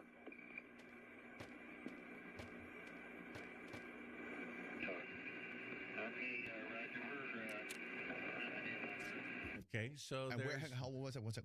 Where did you get this stuff from again? from NASA. NASA sent you this. Bill And Casing, a one second. contract- They sent it to you by mistake.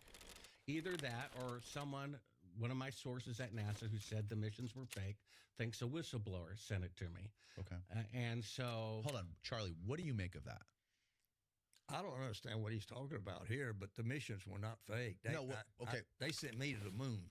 And we understand that. You've been saying that for 56 years. Hold on, Bart. The footage that we just watched was from Apollo 11. Could you hear it? Can you hear it in your headphones? It's Houston communicating with the astronauts on the radio, and then you hear a 4-second delay, and then you can hear the audio of someone going, talk.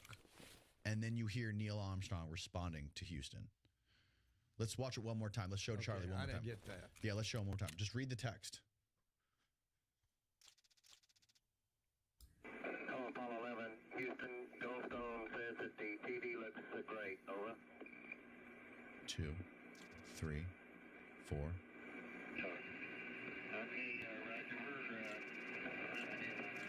You see, Does that make sense? No. They can't leave Earth orbit today, and they can't leave Earth orbit in 1969.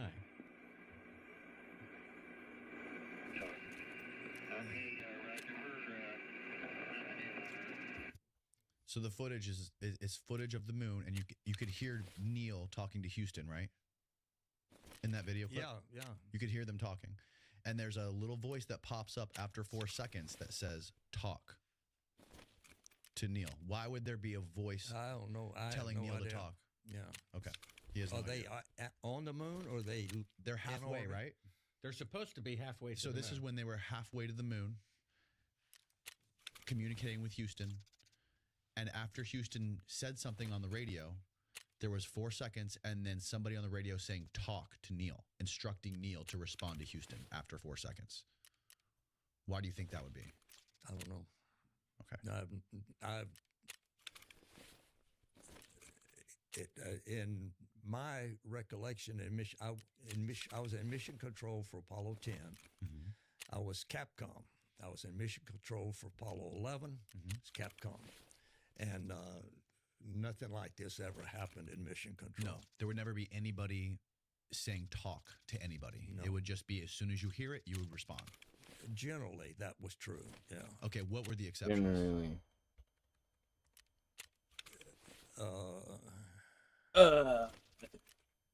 There's so many times in the podcast that he just goes like,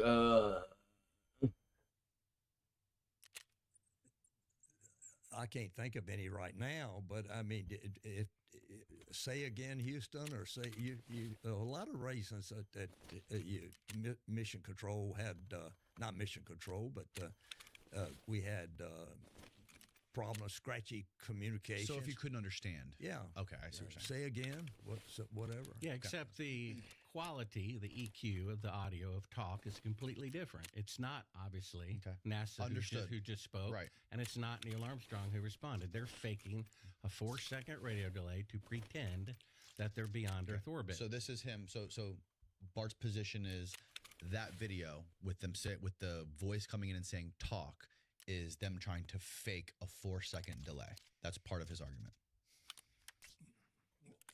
So what? I mean, I don't understand. That's just one of his arguments. Is that because you hear the voice come in and say talk, the talk comes in 4 seconds after Houston finishes their statement, right? So the presumption from Bart is there's no delay, but the astronauts were instructed to wait for 4 seconds until someone else came in and said talk. That way it would look like there was a 4-second delay, and it would look like they were already halfway to the moon. Right, because if you play clip 11, Neil Armstrong, for the TV audience, the part that was shown to the public, says he's calling in from about 130,000 miles out. Right. Halfway to the moon. Go ahead and play clip 11. Roger, Houston, Apollo 11. Calling in from about 130,000 miles out. Okay, so that's him lying. He's not 130,000 miles out. He's still in Earth orbit. That's why they faked the 4-second radio delay. Now play clip 10. Is this the photo of them faking the window thing? Almost the one Okay. before. Okay. Let's try to go through this. We have a lot to cover, and we're almost 2 hours in. We only have one window that has a view of the Earth, and it's filled up with the TV camera. Okay, so go back to clip 11. The 130,000 miles out. Don't play the audio, but just bring up the image. You can hit pause so we can see the image. So according to Neil Armstrong, there's only one window that has a view of the Earth, and it's filled up with the TV camera. Because if Make sure you're talking to the mic. Oh, yeah. So if you were really halfway to the moon looking back at the Earth like this appears to demonstrate, even though it's a fake shot, you would have to have the lens of the camera to the window in order to shoot the Earth far away floating in space. He says he's lying 130,000 miles out, and he says that the camera is completely filling up the window. That's a lie, too. The camera is really at the back of the spacecraft. There's about 15 feet between the camera and the window. They've turned out all the lights, which they talk about because they thought these conversations would be edited out. And that's actually the circular window of the spacecraft, outside of which it's filled with the Earth and low Earth orbit. One cinematographer believes they took a transparency, a positive, a slide of the Earth photographed from a satellite and placed it over the window that was backlit by Earthshine. Now, if you play the final clip, the D11, play it all the way through to revealing. So play 11 one more time. There were 2 clips on 11. So this is supposed to be... Into the mic. Oh. No, just let it play at normal speed. This is supposed to be the Earth, but that's fine. This is supposed to be the Earth floating in space. This is the outtake. That's why it said do not show to the public. There's Buzz Aldrin removing part of the effect in front of the window. That's a work light. The camera has been at the back of the spacecraft the entire time. The iris is opened, and you can see the real location and the very bright Earth out the window. They just faked being halfway to the moon. My critics agree. That is them faking being halfway to the moon. 2 NBC News directors agree. That is them faking being halfway to the moon. And they were told by the federal government if they broadcast it, they would have their license pulled. So go to Sabrell.com. All of these clips can be seen there for free. This is what convinced me. I gave NASA the benefit of the doubt for as long as possible. And when I saw this, they are faking halfway to the moon. So if you could really go to the moon, why would you be faking any of it? And if you're faking being halfway to the moon, it's because you can't go halfway to the moon. And what a surprise. 56 years later, they still cannot leave Earth orbit. Only mannequins can. And we'll go on to why next, which is the Van Allen radiation belt. All right, hold on. Let's put a pause there. So, Charlie, on your trip on Apollo 16, did you guys ever turn around and take film or footage or any photos of the moon, or I'm sorry, of the Earth when you were about halfway? I'm sure that we did. I don't remember specifically, but we were. If you were to take a video or a film of the Earth on your way to the moon, how would you do it? Well, you turn a window to the Earth, and there was I had a window right up here, which was a triangle. I had a window right over here, and in zero gravity, you had to hold a camera up to the window, towards the window, okay, and the objects you had out there. So you could do it from any window. It just depends on how you oriented the spacecraft. So, okay, so you would be able to orient the spacecraft while you're traveling to the moon to line up a window with the Earth. Yeah, sure. Okay, and so roughly how big is that spacecraft? How big is the interior? Less than if I'm in my couch, I can reach out and touch in my suit, and I could reach out and touch the side of the spacecraft. Okay. John Young on liftoff, it was Mattingly. He was touching my shoulder, and on the other side, he was touching John's shoulder, and John was reaching out and touching the side of the spacecraft. But the command module, the command module. Yeah, the command and service module were coupled together, so there was actually more depth than that. Okay. Not in the spacecraft. It wasn't. They were. The service module was hooked to the command. The command module was sat on top of the service module, and we received a lot of stuff from the service module, but the command module was a separate entity and didn't have a connection. There were electrical connections and service connections, but there weren't any pathway. You couldn't go there. You couldn't go there. Got it. Okay. And so you're saying it was roughly about maybe the size, the length of this table, maybe a little bigger. Probably this table probably wider than the Apollo spacecraft was. Okay. And But so depth-wise, about the table. So when you were, let's just say hypothetically, you're on your way to the moon on Apollo 16. You look back, you want to take a shot of the Earth at halfway, right? You're halfway to the moon. How would you position the camera inside the spacecraft to shoot the Earth? First off, you have to get a window looking at the Earth. Right. Okay. Right. And you could get the window. You face the Earth. There was a triangular window here and a window here for me. What was the shape of the other window for you? I think it was a sort of a triangular shape. Triangular shape. Okay. Anyway, you could get up there with a camera and just look out. And if the spacecraft was not rotating the held position, then you could just reach out and just start taking pictures with your Hasselblad or the 16 millimeter camera we had. We didn't waste film though.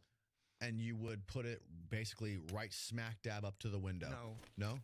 Sometimes you would. Okay. Depends on what you were trying to look at. If the Earth was out there and you wanted to get right close so you could see the whole of the Earth, you would. You could get back and you could still see the Earth out there, but it was like you were looking through 4 foot of air in a spacecraft, so you'd want to get up right next to it to get a good picture. Window. Yeah. Right. And how fast was the craft moving at that point? Halfway. It varied. Roughly. Well, it took 72 hours to get to the moon. It's 200 and something thousand miles. So on average, it 3,000 miles an hour. 3,000 miles an hour. Okay.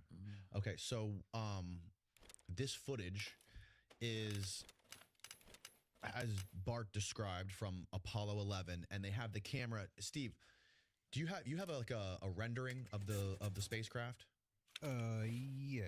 Give me a second. So we downloaded a 3D render of the interior of the spacecraft, and I want to see if it's accurate. First of all, this is it. So this was created by the Smithsonian, and it's supposed to be a perfect 3D render. Does that look right? That's the hatch right there. Yeah, that would be the hatch. Mm-hmm. And there was a window, and on the right side, I had a window. Mm-hmm. Well, on this side, wait a minute. I think we are in this. I would be on the other side. So he was on the left side. Which Apollo mission is this? You would recognize the fucking ship you were in. No, it's all the same. They're all the same. Which is the This number is one specifically window? Apollo 11. This is specifically Apollo 11. Okay, so this would have been the same craft they were shooting from in that video that you provided. Okay, so which window, Bart, were they filming from based on this 3D to it render? as the number one window. So, and it appeared to be circular on camera. And like I said, another cinematographer thinks they put a device over the window with Okay, a so photograph of the Earth. I to don't make see it- any circle windows at all in this. Was there a circular window in there, General? That's kind of like a square. It's like a rounded Mostly square. this way. And there might be a circular window in the hatch. I don't remember. So the hatch is missing here. So hatch- maybe that's what they were filming out of, the hatch. Well, no. The hatch would be open, And sometimes you could, if you got right up close, you could see the hatch being. Yeah, I think you're right. The circular window was So on find the a hatch. find a photo of the hatch for the lunar module and see if there was Not the lunar module, the or command the module. command module. I'm sorry. Well, we already have them claiming that the camera's up against the window when in fact it's at the back of the spacecraft. Okay, so We there's have the hatch. It video is a circle. of them It's a circle window. breaking down. I mean, you look at it where he says he's 130,000 miles out, and the second half of it, where they start fiddling with their hands in front of the window, it's this same shot. They claim it's 130,000 miles out, and then the moment later, you see it's the window being made up to look like the Earth floating in space. Go back a couple of seconds. So maybe you about okay? Stop. halfway. Pause it right there. Pause it right there. So Charlie, move the guy out of the way of the window so we can still see the interior of the spacecraft.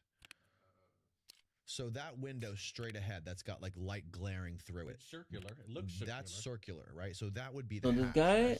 this guy took my level 6, but did not take my raid.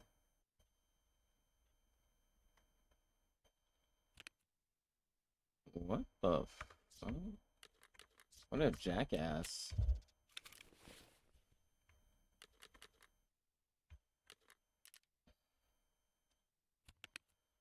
I'm gonna have to get up for a few.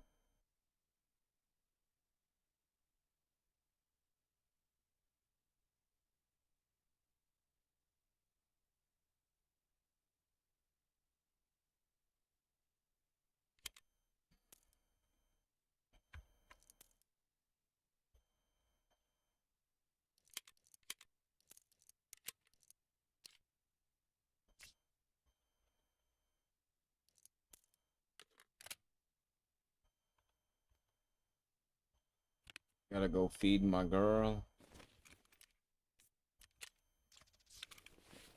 She's probably hungry right now.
That's the hatch. Okay, so the camera is basically as far back as it can possibly be inside the command module. That's in the lower equipment bay. It would be the lower equipment bay. Okay, cool. Now play it so we can get a better idea of the camera's staying there and they're adjusting the exposure. Yeah, right there. So there you can see. So a moment ago they claimed that was 130,000 miles out, the Earth floating in space, but it's not the Earth floating in space. It's the window being made to look like the Earth floating in space. So they're faking being halfway to the moon. So why would they fake being halfway to the moon if they really went halfway to the moon? Well, you don't even have to go that far.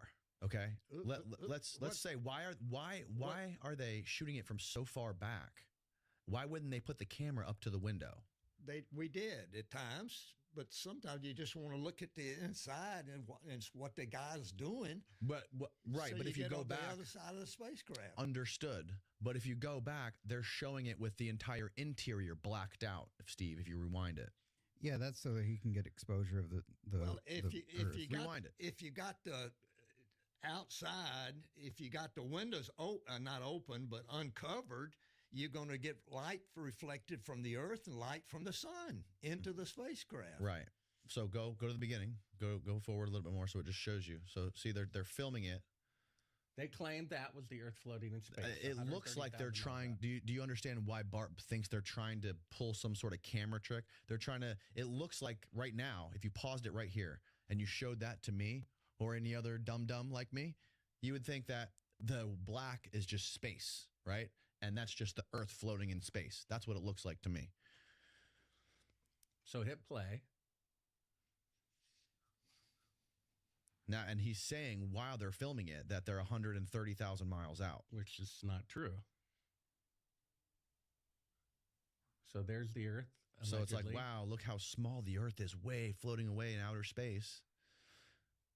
And it's pretty incredible. And then this is the same, this is not cut. This is same footage. And the camera's sort of wobbling. There's something weird in the top left corner, maybe a light. It's a work light that they diffused so it wouldn't throw light on the spacecraft walls. Now it's like, now there's something moving in between the camera lens and the window. Yeah. So it's not space. It's just the interior of the spacecraft. That's right. It's the window of the spacecraft being made to look like the Earth floating in space. Right. So if they are trying to pull a camera trick here, Bart, now look, you see the window's totally blown out. That's what it would look like. Right. Okay. They had the iris closed during the other one.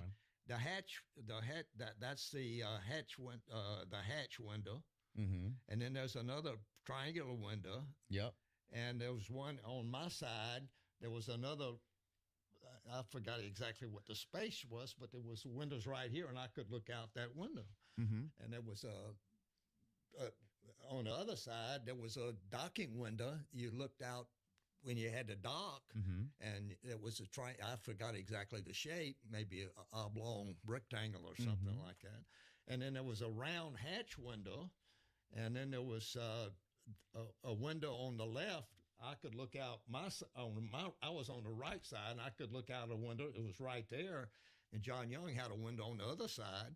And there was a hatch window above us, and there was two windows up in beyond the lower equipment bay. Mm-hmm. So Steve, go back to where it's exposed for the interior. So right there, that's the hatch window. Yeah, the round one. Is that how bright? Okay, move the hand.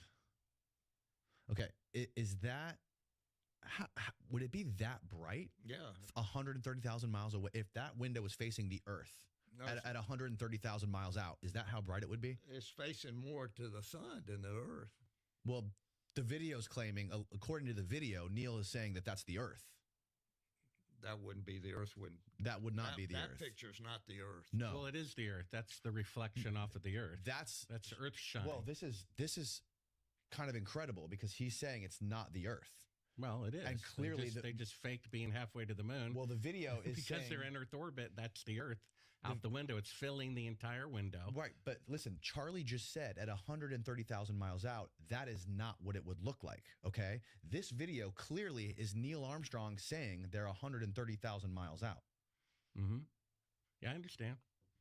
It's a fake shot. So that's why Bart believes that there's something weird going on. So if they were in Earth orbit, wouldn't you see the Earth moving by super fast, like clouds moving by? You would see land moving. They would be flying. If you look at footage that's from why David Percy, a cinematographer, award-winning BBC cinematographer, said they took a photograph from an unmanned satellite, and they had like a positive, or kind of like an X-ray, but a color print that was translucent, and they put it over the window.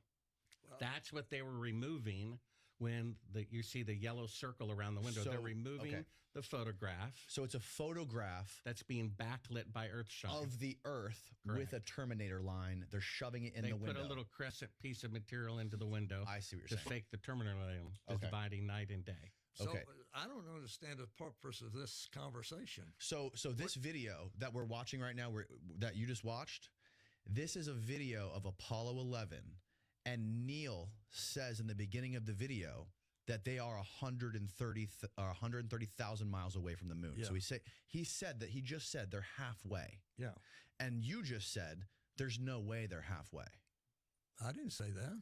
Judging by looking at how bright that window is, you said if that's the Earth, it wouldn't be that bright. I didn't say that. I said that could be the sun shining then. No, but I'm saying if that window was facing the Earth at 130,000 miles, you said it wouldn't be that bright if that was facing the Earth. You would see the Earth. You wouldn't see this is the sun shining in. Okay, but okay, hypothetically, if that window was facing the Earth at 130,000 miles, you said it wouldn't be that bright a minute ago, right? The Earth was never that bright. Okay. Okay. You look out the window and you'd look out the window and you'd see the Earth just hung up there. Right. It wouldn't be blasting through the window like that. What about from Earth orbit? Would it be that bright from Earth orbit? Depends on where you are. So it might be that bright from Earth orbit. Yeah. Okay. Interesting.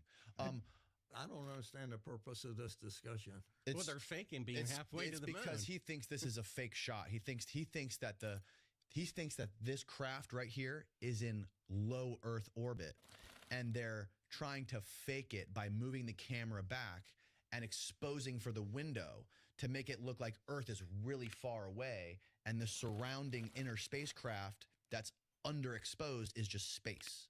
He thinks they're trying to make some sort of a camera trick to fake that they're halfway to the moon when they're really in low Earth orbit. That's what Bart's claim is.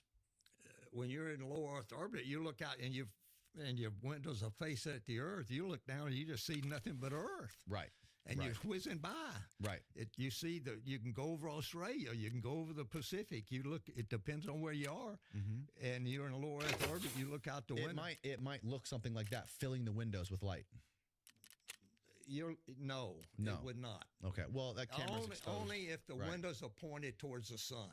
Right. Okay. I see. Well, a moment ago you said it might look like that from Earthshine and Earth orbit. It depends on the exposure of the camera. Earthshine, yeah. The Earthshine, yeah. Okay, Steve, what were you going to say? It looks like this. It's not the. It looks like because I'm also a cinematographer, and I would say that window. That's probably the color of the window, and the sun is. Can you see this mouse? Yeah, the sun is probably somewhere over here poking through. You can see these rays shooting them right there. It's kind of hard to tell because he's got light bounce on his shoulder and he's got light bounce on this elbow. It's likely hitting some part inside of the spacecraft and bouncing back, and it's filling in his face over there. It's lightly kissing the shoulders here, but you can always tell sunlight because you can just look for the brightest thing, and that would be that ray shooting through. So it's probably just veiling the glass, and the glass is, you can see there's color right there. Yeah. And you can see there's a similar color right here. So this one's getting kind the of a brunt blue of it. color too. It is a blue. I think it's a tint. And what you're seeing there is, even when you back up over here, this is just a bokeh ball. A bokeh ball showing whatever the lens is seeing. And this texture is probably the cabling that you see later on. Or it could just be like imperfections in the glass. But that looks like the Earth to me. That looks like the Earth to me too. But it's out of focus. Obviously, it's not. It's the window. not. And it's got a perfect Terminator line too. Go to the part where they're fiddling with it in front of the window. Go back another 15 seconds and hit play. It's misformed because it's hit play. So, Steve, you don't think they're trying to film the Earth here? I don't think so. Well, I hit mean, play. the- and they're watch looking them at the mess with window. They're definitely trying to film That's the where Earth. they claim it's 130,000 miles out. It's a duplicate of Yeah. this. This is later on in the tape. It's very confusing. That's it's very supposed confusing. to be halfway to the moon. And now you see them breaking down the effect, removing the transparency of the photograph of the Earth in front of the window. The camera was never up against the glass. It was at the back of the spacecraft. They closed the iris down so that the walls became black. And here they are removing part of the effect in front of the window. All right. This is what convinced me and two NBC News director and an award-winning cinematographer and my critics agree it is Apollo 11 faking being halfway to the moon. Okay. So why would they fake being halfway to the moon if they really went to the moon? And if they're faking being halfway, it's because they cannot go halfway. Right, understood. They cannot leave Earth orbit, and we'll go into why, which is the radiation belt that surrounds the Which Earth. we're going to do. We're 2 hours in. We have an hour left, but coffee is here, and I need to go to the bathroom. So we're going to take a quick break, coffee break, bathroom break. We'll come back, talk about the radiation belts. Be right back. Okay, now we're back. We're going to talk about the radiation belts, the Van Allen belts. What is your position on the Van Allen radiation belts? Well, my position is what von Braun's original findings were, which is that it's 250 times a lethal dose. We have a quote from him in print that he says that if you do the math.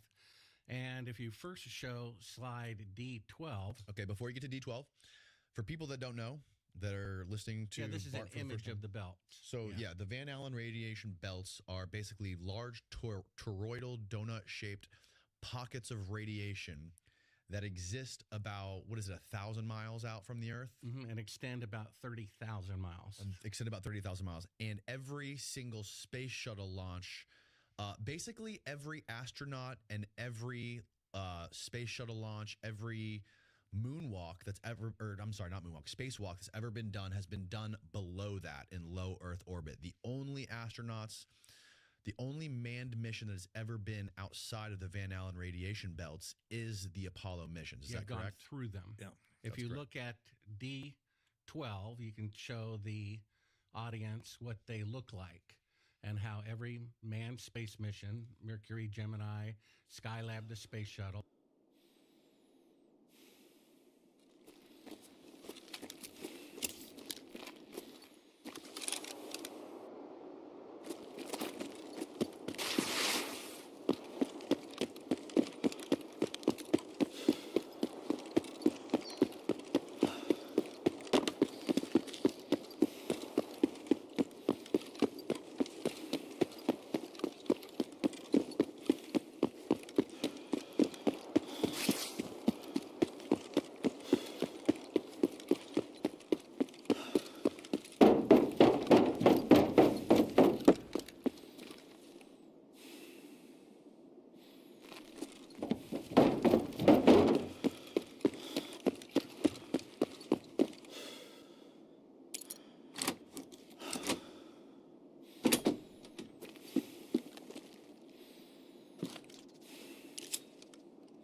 for real?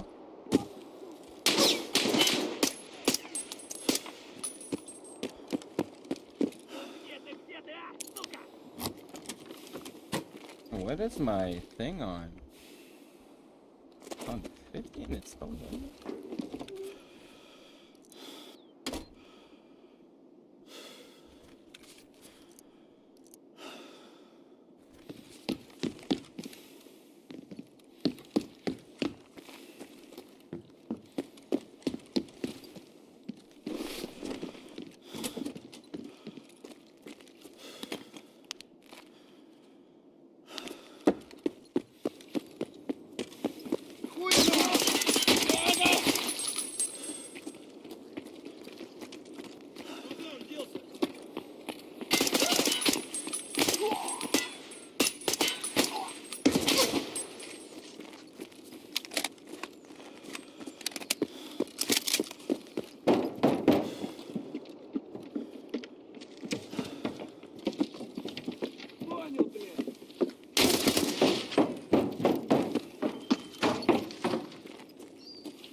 You guys are the scariest of them all.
Killed one here.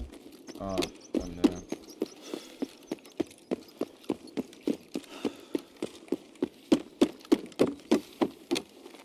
Wait, what? Oh.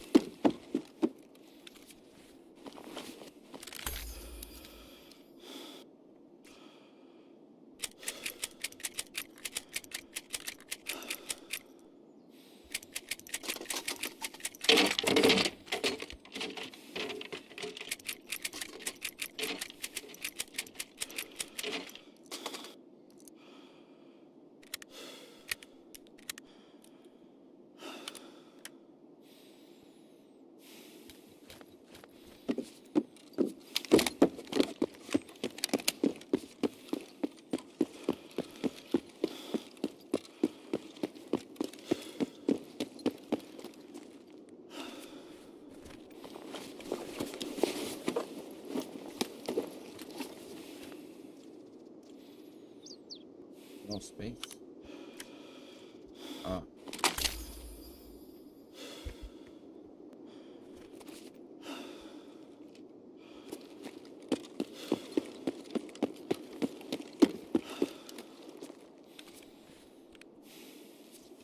Did I just hear in the back of me?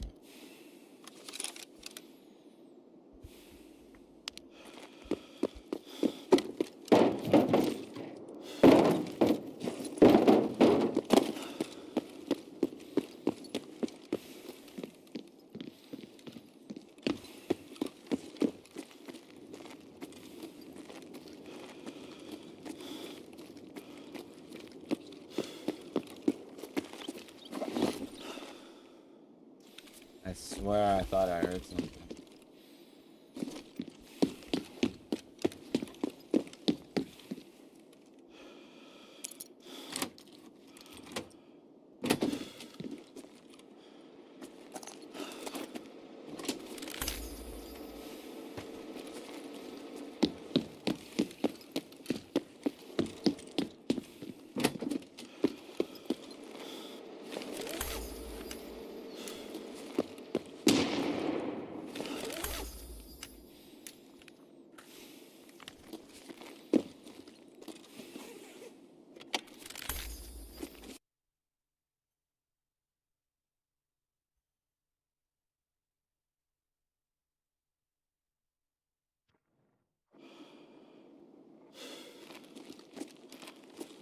Вон он, блядь!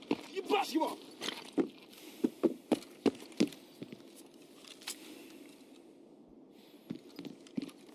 Вон он, блядь! Ебашь его!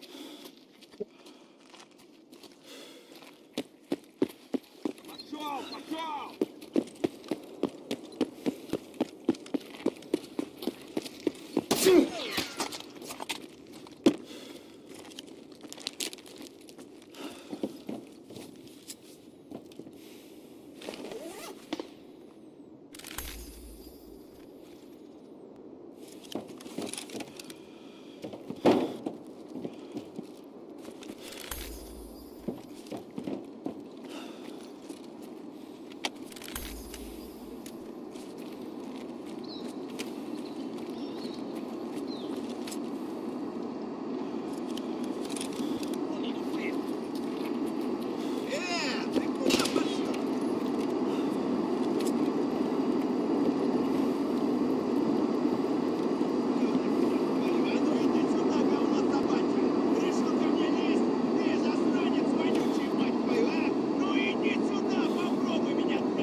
Иди, идиот, трахать тебя и всю семью! Говно собачье, жлоб вонючий! Дерьмо, сука, падла, иди сюда, мерзавец! Негодяй, гад, иди!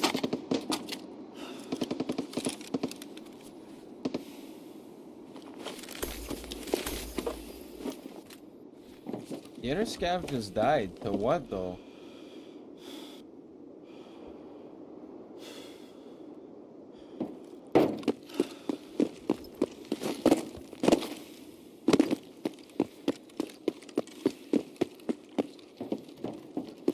What?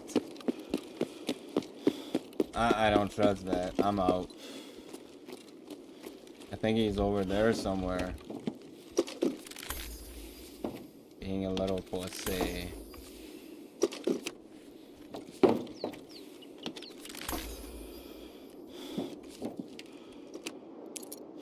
Do you ever sleep? Yo, I wish I could, man. I seriously fucking wish I could, man.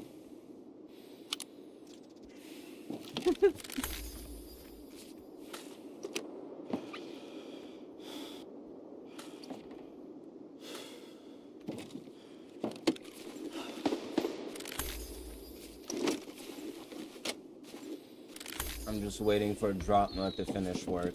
So we can go labs and do my quest. Yeah. Да вон он!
Hit him with a whack.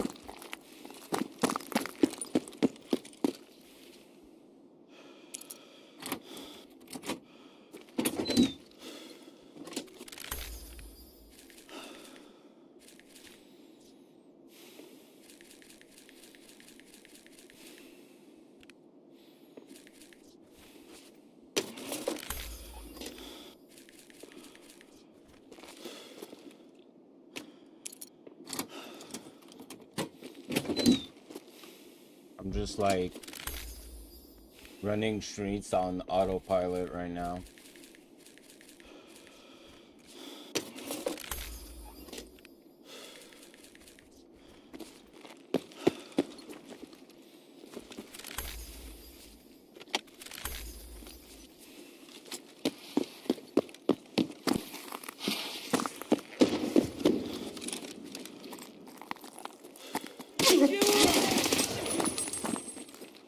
Who's the bastard that shot at me? I thought that was a player scav. I wanted to be friendly. It's a fucking AI, like. Yo, whatever shot at me fucking hurt.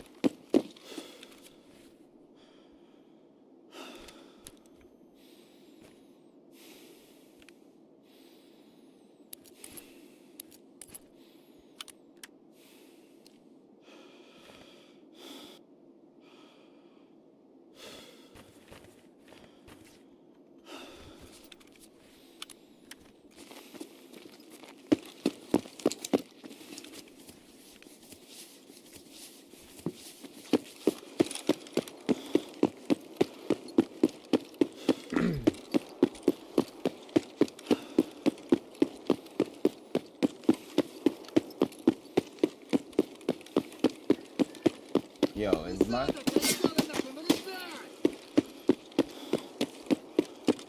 Thought I was muted for a sec.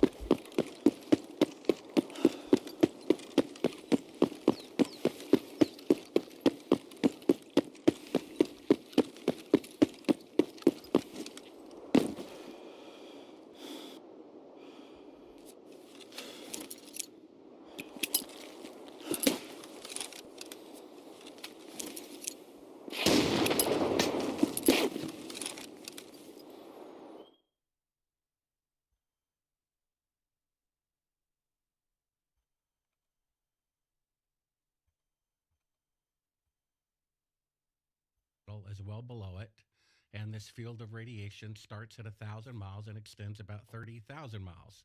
If you go to D13, this is a press release from the Apollo mission that was given to the press. They launched from Florida to be near the equator, and they go right out through the middle. You see that right at the equator. They go through the Van Allen radiation belt. Now, if the spacecraft, like General said, is going 3,000 miles an hour and they're 30,000 miles thick, that would be 10 hours in the radiation to the moon and 10 hours back. I believe maybe the spacecraft was going a little bit faster, but in any case, it was at least 2 hours in the radiation to the moon, up to 10 hours, and another 2 to 10 hours back. Now, the Orion mission sent up Geiger counters into the radiation belts in 2014, unmanned, and they registered the radiation. I called NASA. I said, I'm a journalist. This is a non-military, taxpayer-funded scientific mission. Can I please have the Geiger counter readings? They told me that was classified.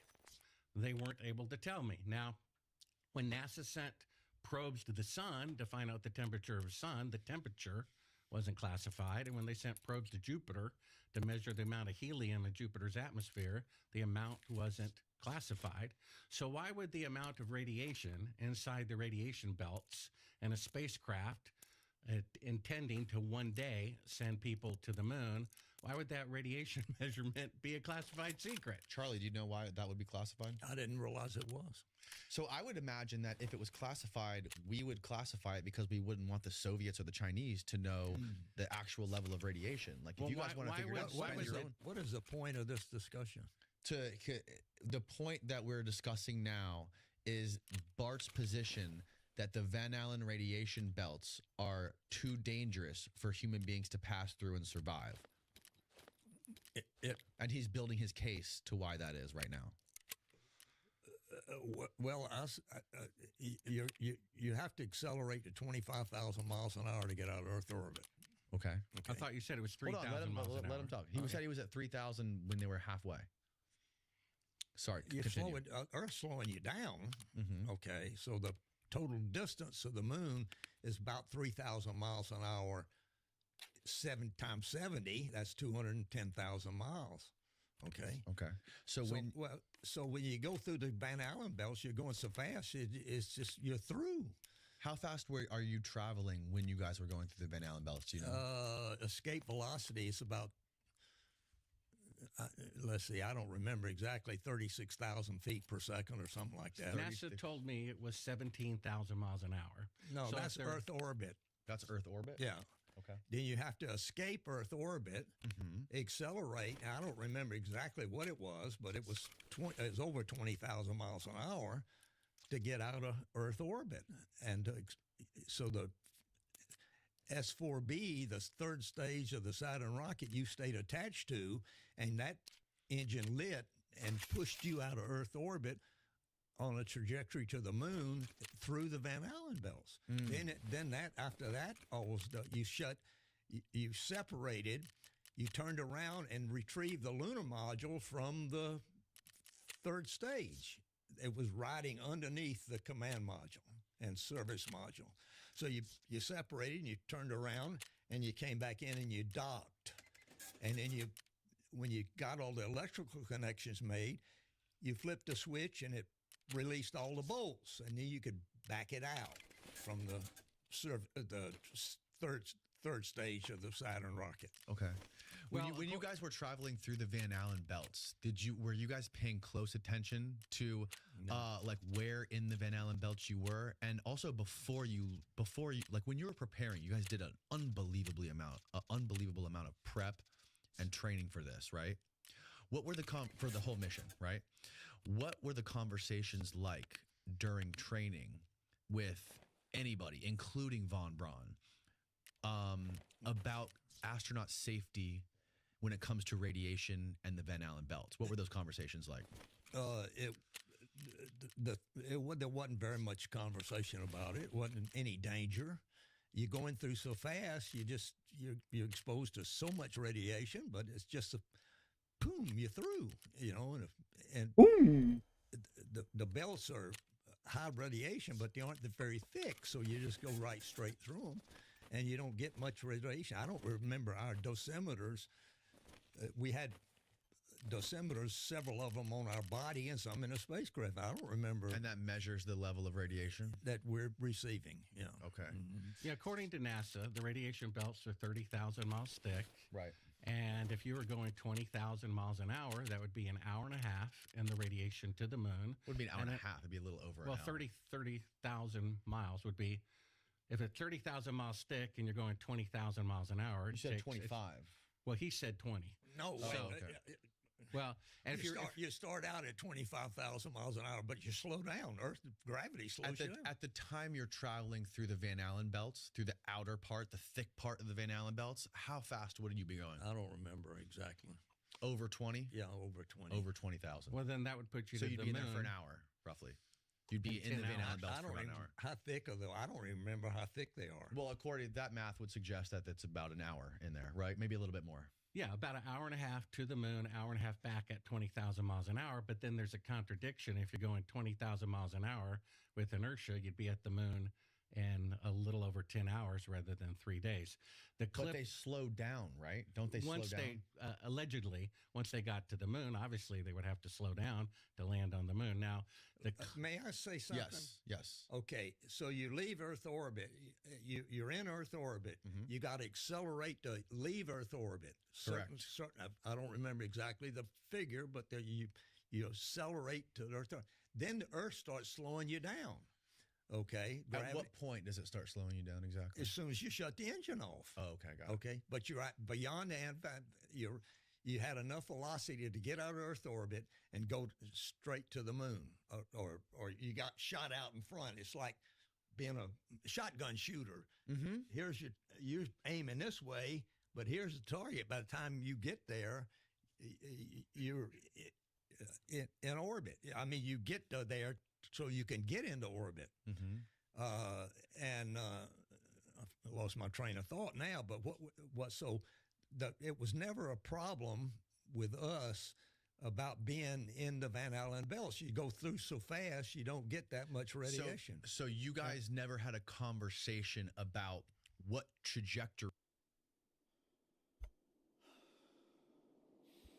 I don't know, man.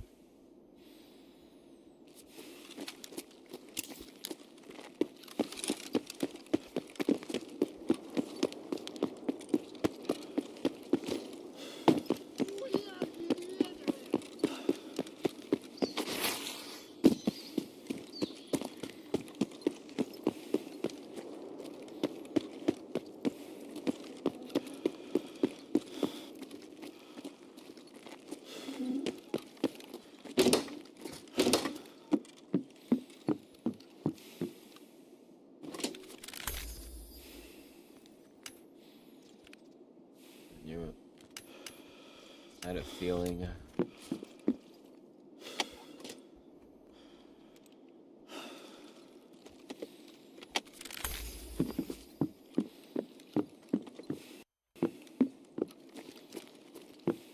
Shotgun shooter, the trajectory was to get to the destination.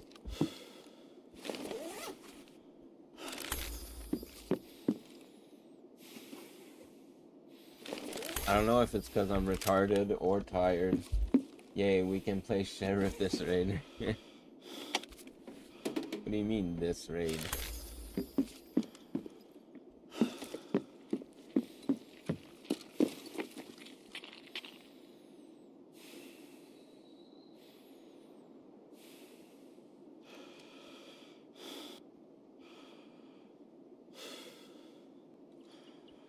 I don't know. Ask later.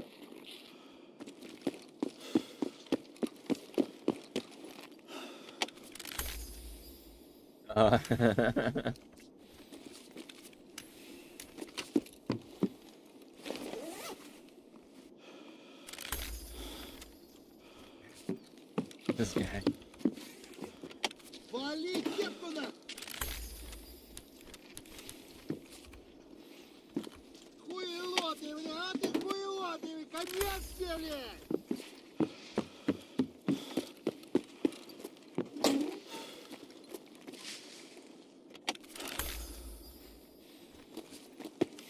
Вот он!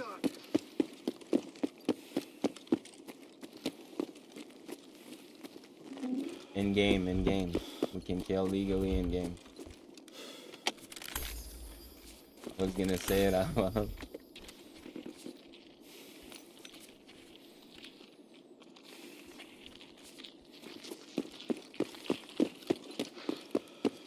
Вали, вали, хуесос!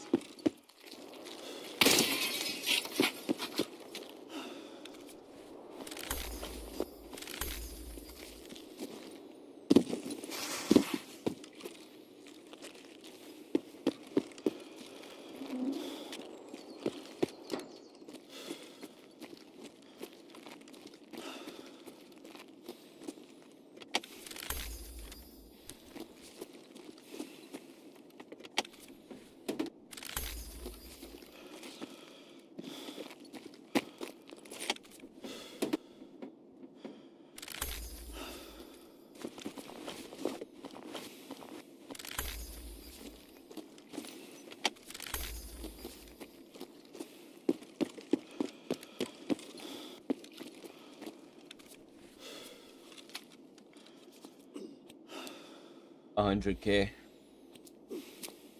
I used them to buy, because you need 4 of them every reset to buy level 6 plates.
not the same guy though.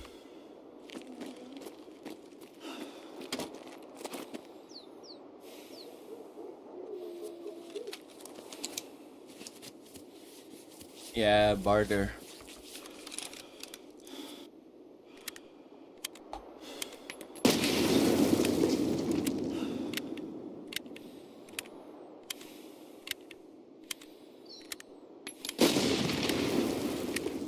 Oh, we got second or maybe a third because he's always not.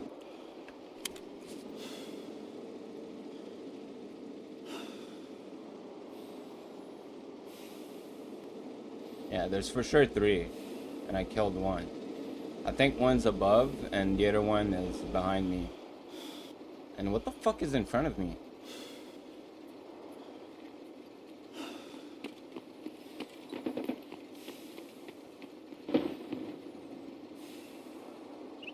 It's not a PMC.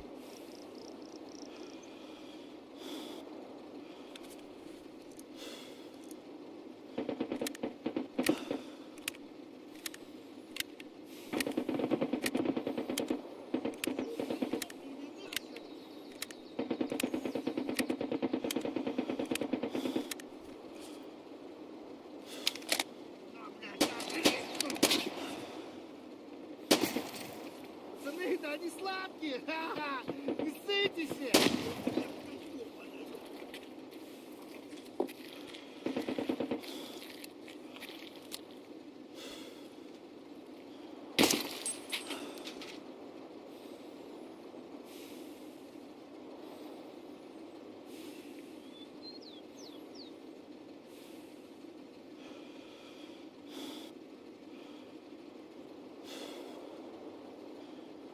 He's coming.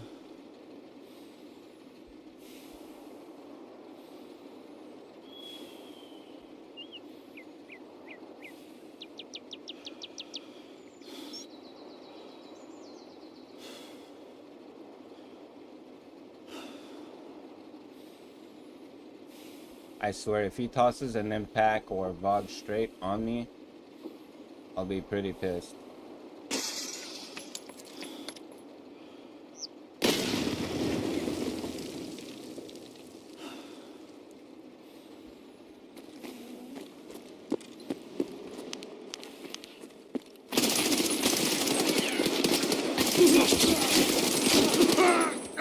Wait. How did he tank? How did he tank? I'm shooting BS.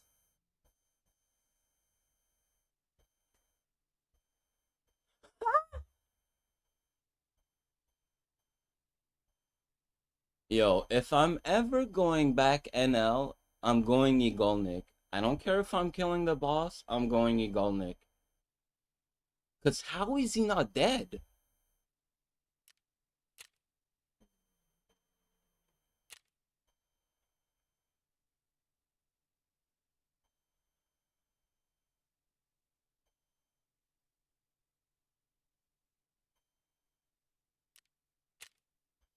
Oh my god, you guys are better than me, I guess.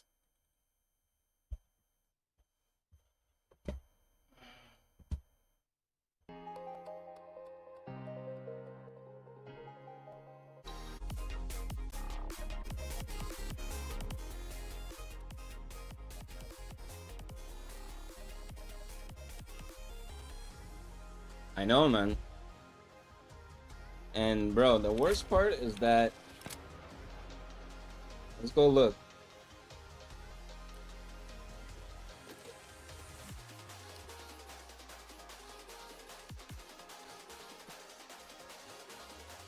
So you're gonna tell me that this nooblet had level 6 on? Makes no sense, bro.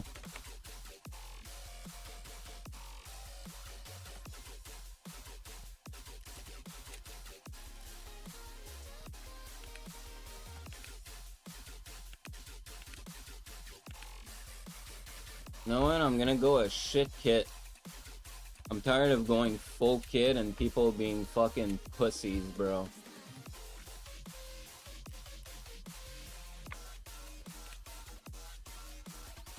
I'm glad they're never gonna find my bag.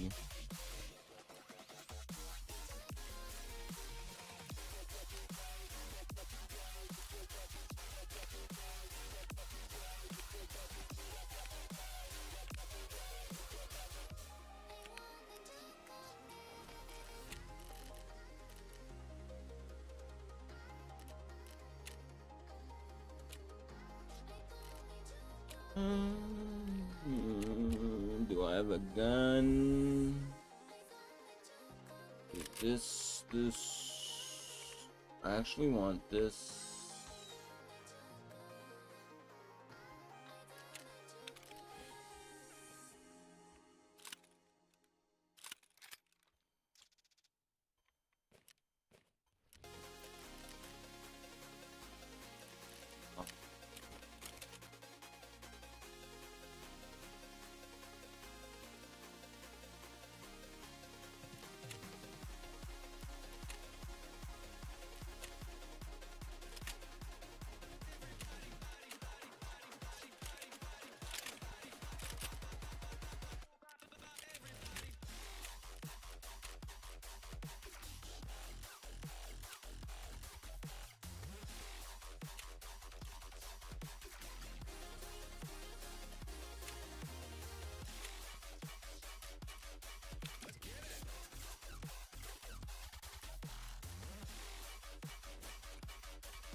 This one is not better.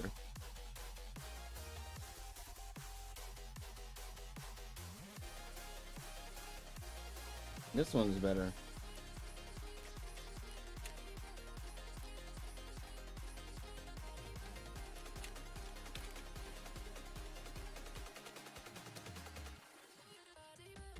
Oh, no, it's not.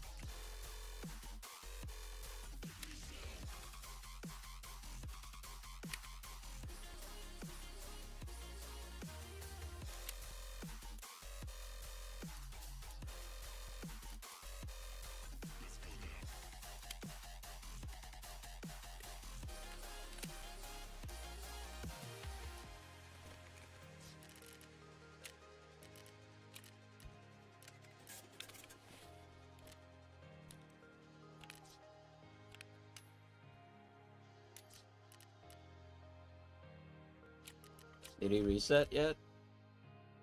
1 minute.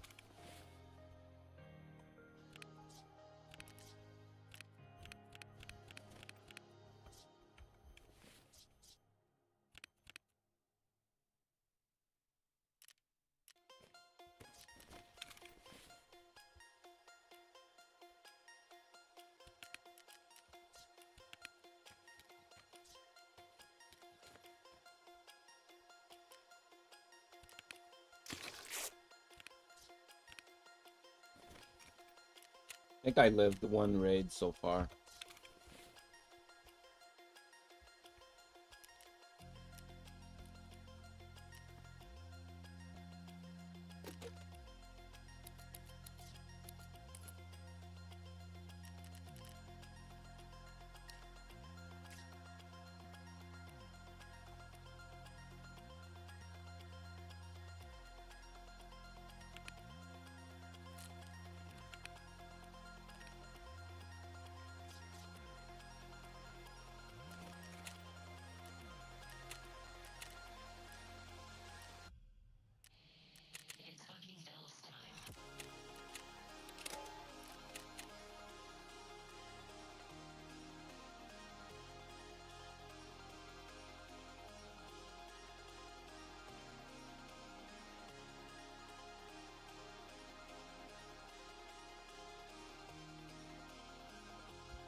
Lost your gear, Musketeer? Probably, man. I keep on fucking dying, brother.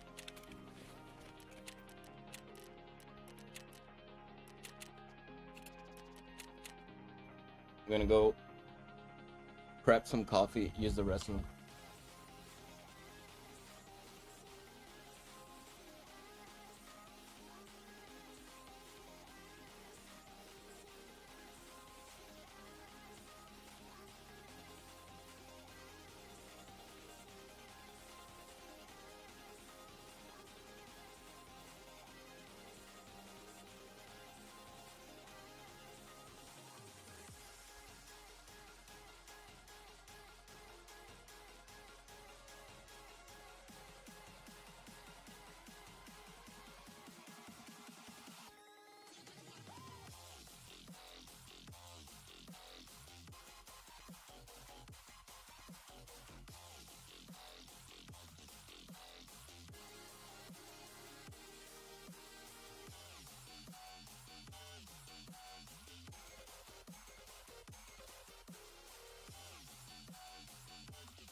Driving to work, so you're my radio, need the chatter, let's go!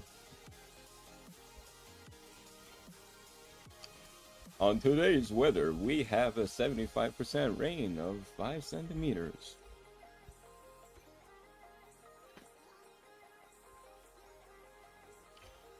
I think my dog has to poop. She just ate her food like an hour ago. Oh no, she doesn't. She's just scratching her ears.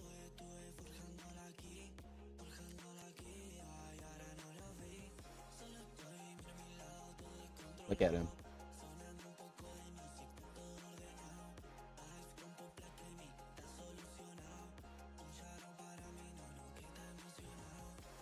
I'm still shocked that guy killed me with BP when I have BS level 6 Alton. Like, what's the point? Just sad.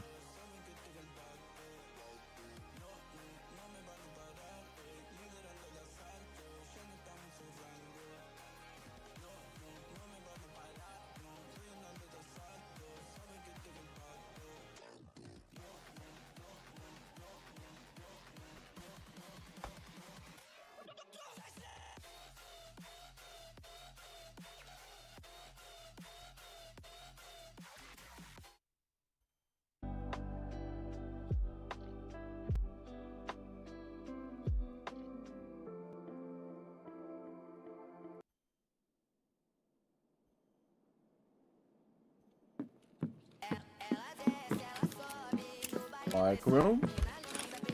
Or do I get countered?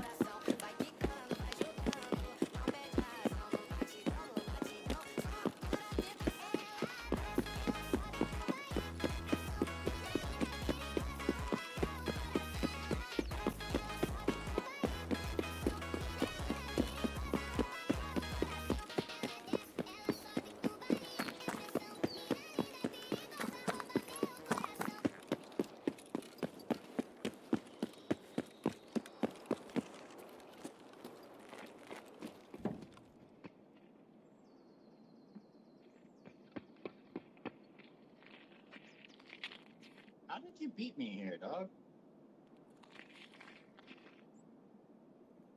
Hello? I already heard you, dude.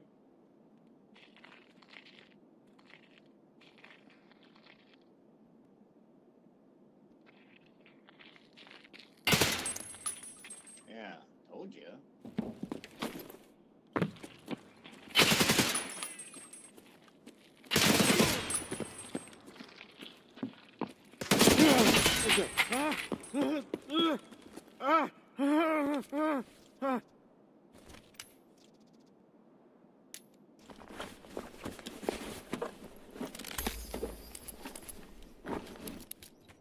You mean? I know how to play the game, brother. Thanks for the kit.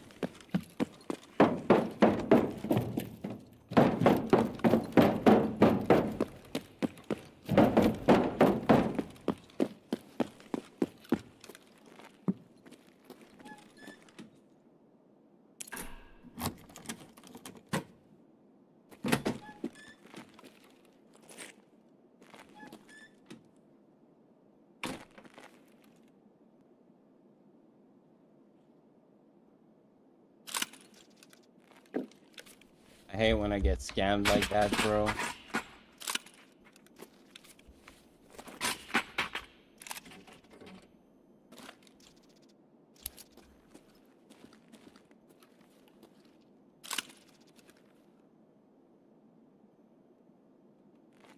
No Letty, no.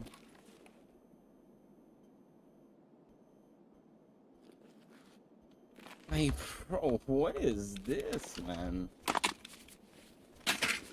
Not even a single key card.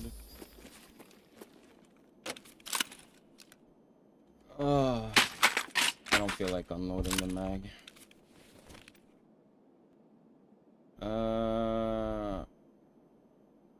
I didn't even have my drum mag. This guy could have killed me.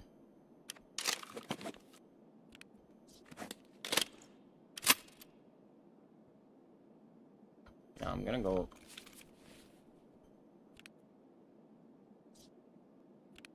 I didn't take his armor? Didn't even see what he had.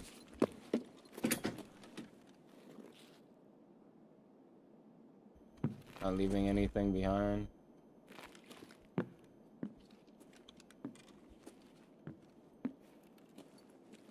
I don't think so.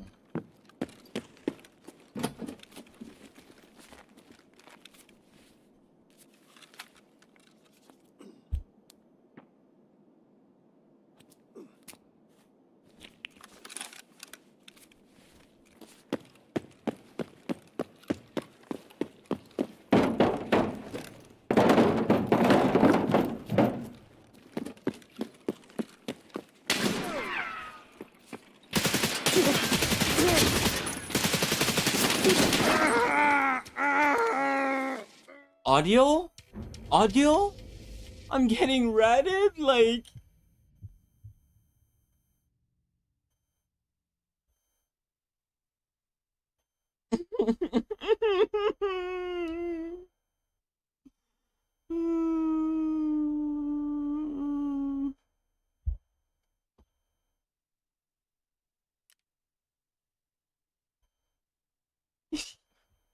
Okay, you're prestige and that's how you play?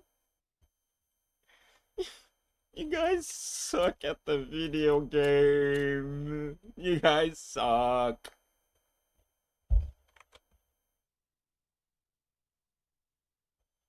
I want to punch myself in the dick right now.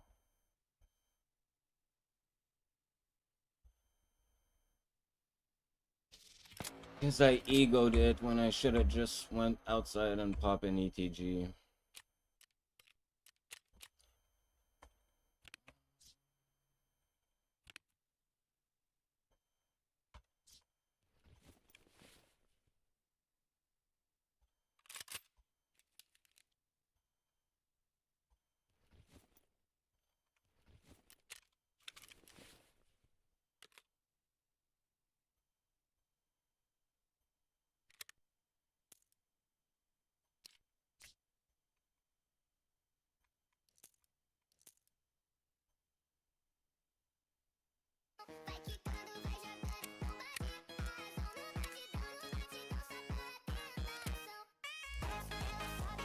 Can I live one raid?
Copy.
Baby, here we are, standing face to face, just the two of us, locked in your embrace. Now I got it bad, but you got something good. Won't you treat me good in every way? Yeah. Are you ready? I can feel your passion and your love. It all overflows.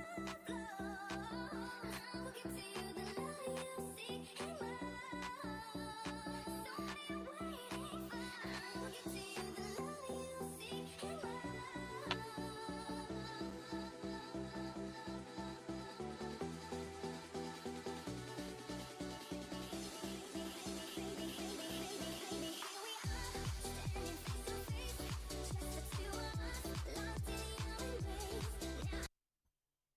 Me like some creative words to use in my freestyle.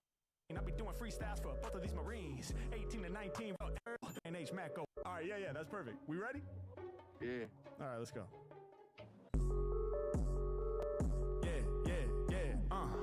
Off at the top of the brain, H Mac go hard with flows. I'm the illest in my neighborhood. I'm the illest one in my barrio. Yeah, I'ma grab that word. Check out what I bring you. He was like, dog, can you do a Spanish word? Fuck it, tonight I'm bilingual. Yeah, I'm about to learn that new language. When I spit, I'm healing your anguish. H Mac be the freshest on the scene. I'll be doing freestyles for both of these Marines, 18 and 19 respectively. I'ma do it for the whole corps collectively. H Mac, I'ma break it down, cause I be coming up the mental with the crazy sound. He's like, wait, yo, he's really in the zone. I gotta film this, I'm pulling out my phone. Now I'm all up on your camera. H Mac give the damage, they can't believe it. I'ma tear the track to pieces. Every time I'm on the mic, I'm about to eat this. Y'all know it's never gonna end. He turned it off me so that he could film his friend. Y'all know that I snap with flows. Going where I have to go. Hey, y'all know I spit real quick, real sick. All my freestyles raspy though. Yeah, y'all know I do it. Never here when I spawn a confession, like, bro. I'm that type of rapper who can rip songs for days. Hey, y'all know I'm doing it quick when I come with this. Say underlay. Yeah, I'm about to make it happen. Y'all know these rappers can't see us. Hey, I be popping up speaking Spanish. Hey,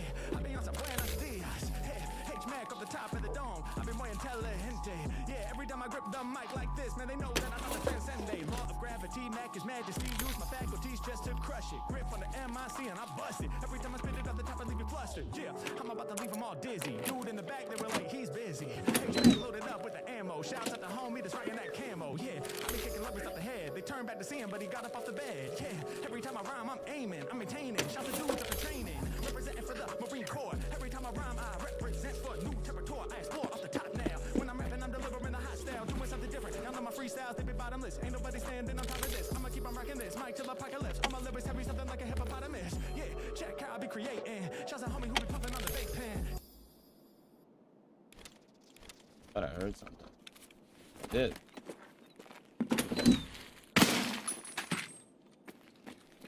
What?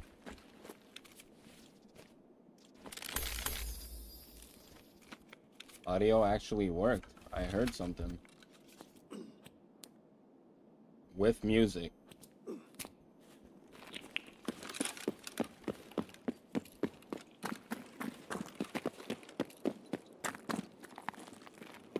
I would have been dead, so.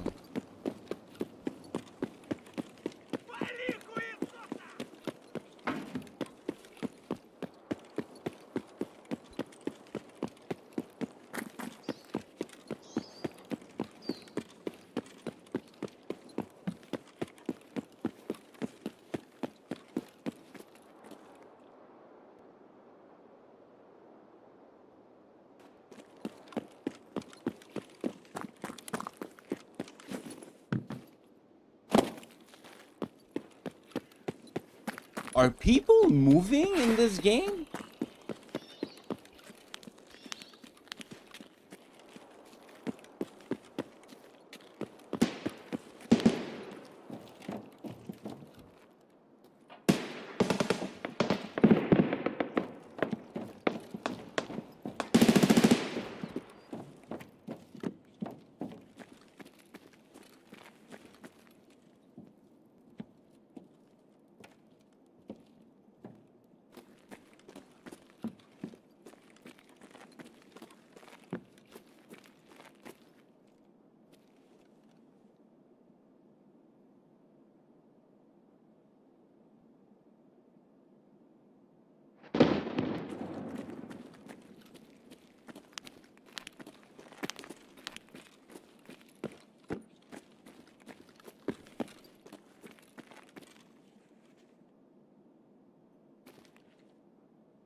Huh.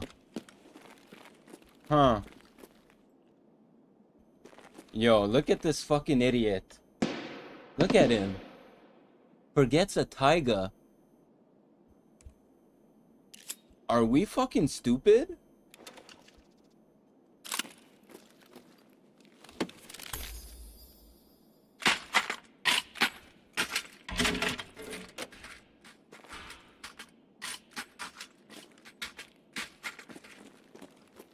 Like, I've seen people miss sleddies, keycards,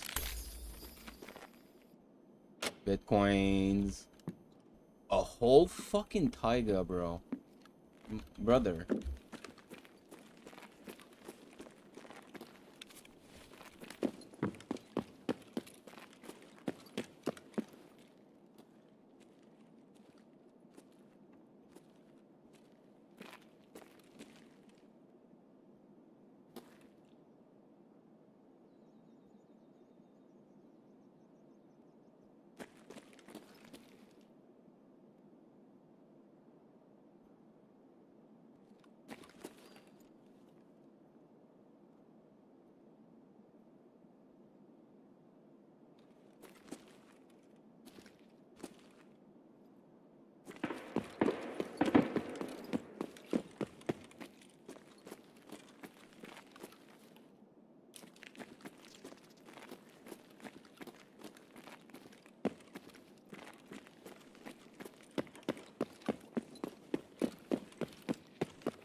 I think he's in here.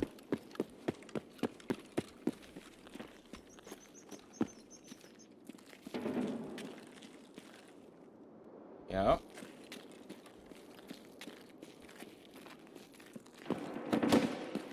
Oh no.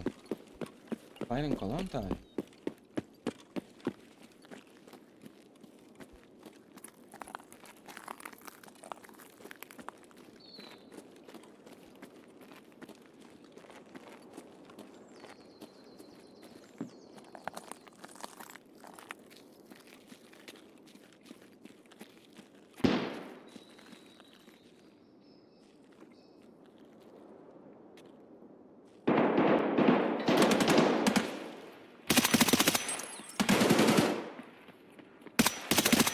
Пацаны, щемись, граната! Не стоило тебе сюда приходить.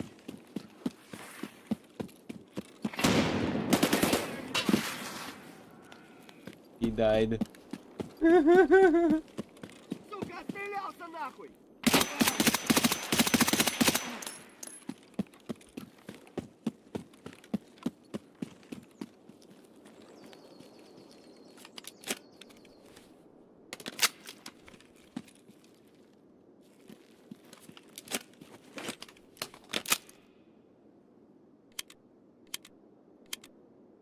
Oh, that sucks for him.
Are you fucking seeing this?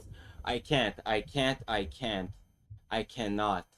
This game is not fucking real.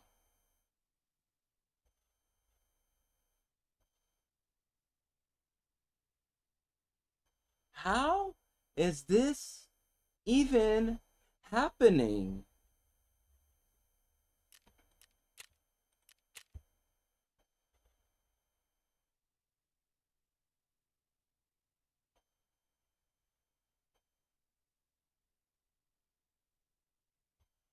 I have 697 damage dealt to body. How the fuck is he alive?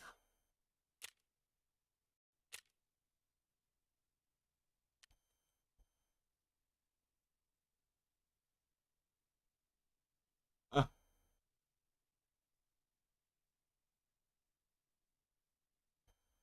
don't know what to do. I don't know what to do.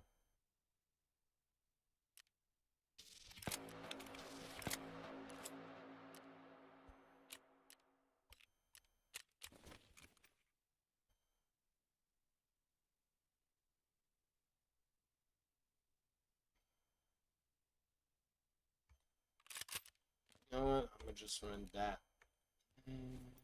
Yes. Give me that.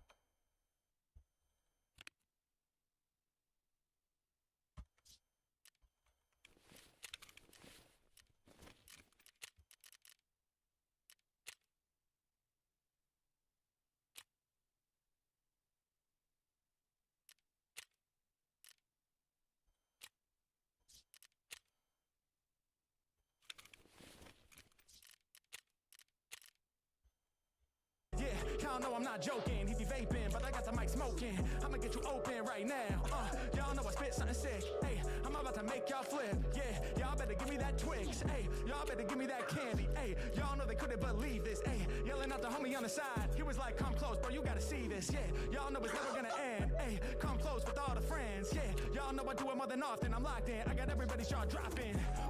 Y'all know I get busy on these beats. Like some Twix, like some Reese's. All these rappers way too sweet. Yeah, every time I rhyme like this, they heard me. Feel like the industry don't deserve me. Freestyles in the upper can't censor or blur these. I'm a matcha like Hershey's. Chocolate, we're rocking it. I feel like these freestyle lyrics, they be pivotal. Oh, I see the type of camo you got. It looks like the 8-bit digital. H-Mac coming off the top of the brain. When I rhyme, I be delivering the flames. Shouts out to homie who be rocking that digital camo. Underneath, you got that chain. Yeah, y'all know I be on my own route.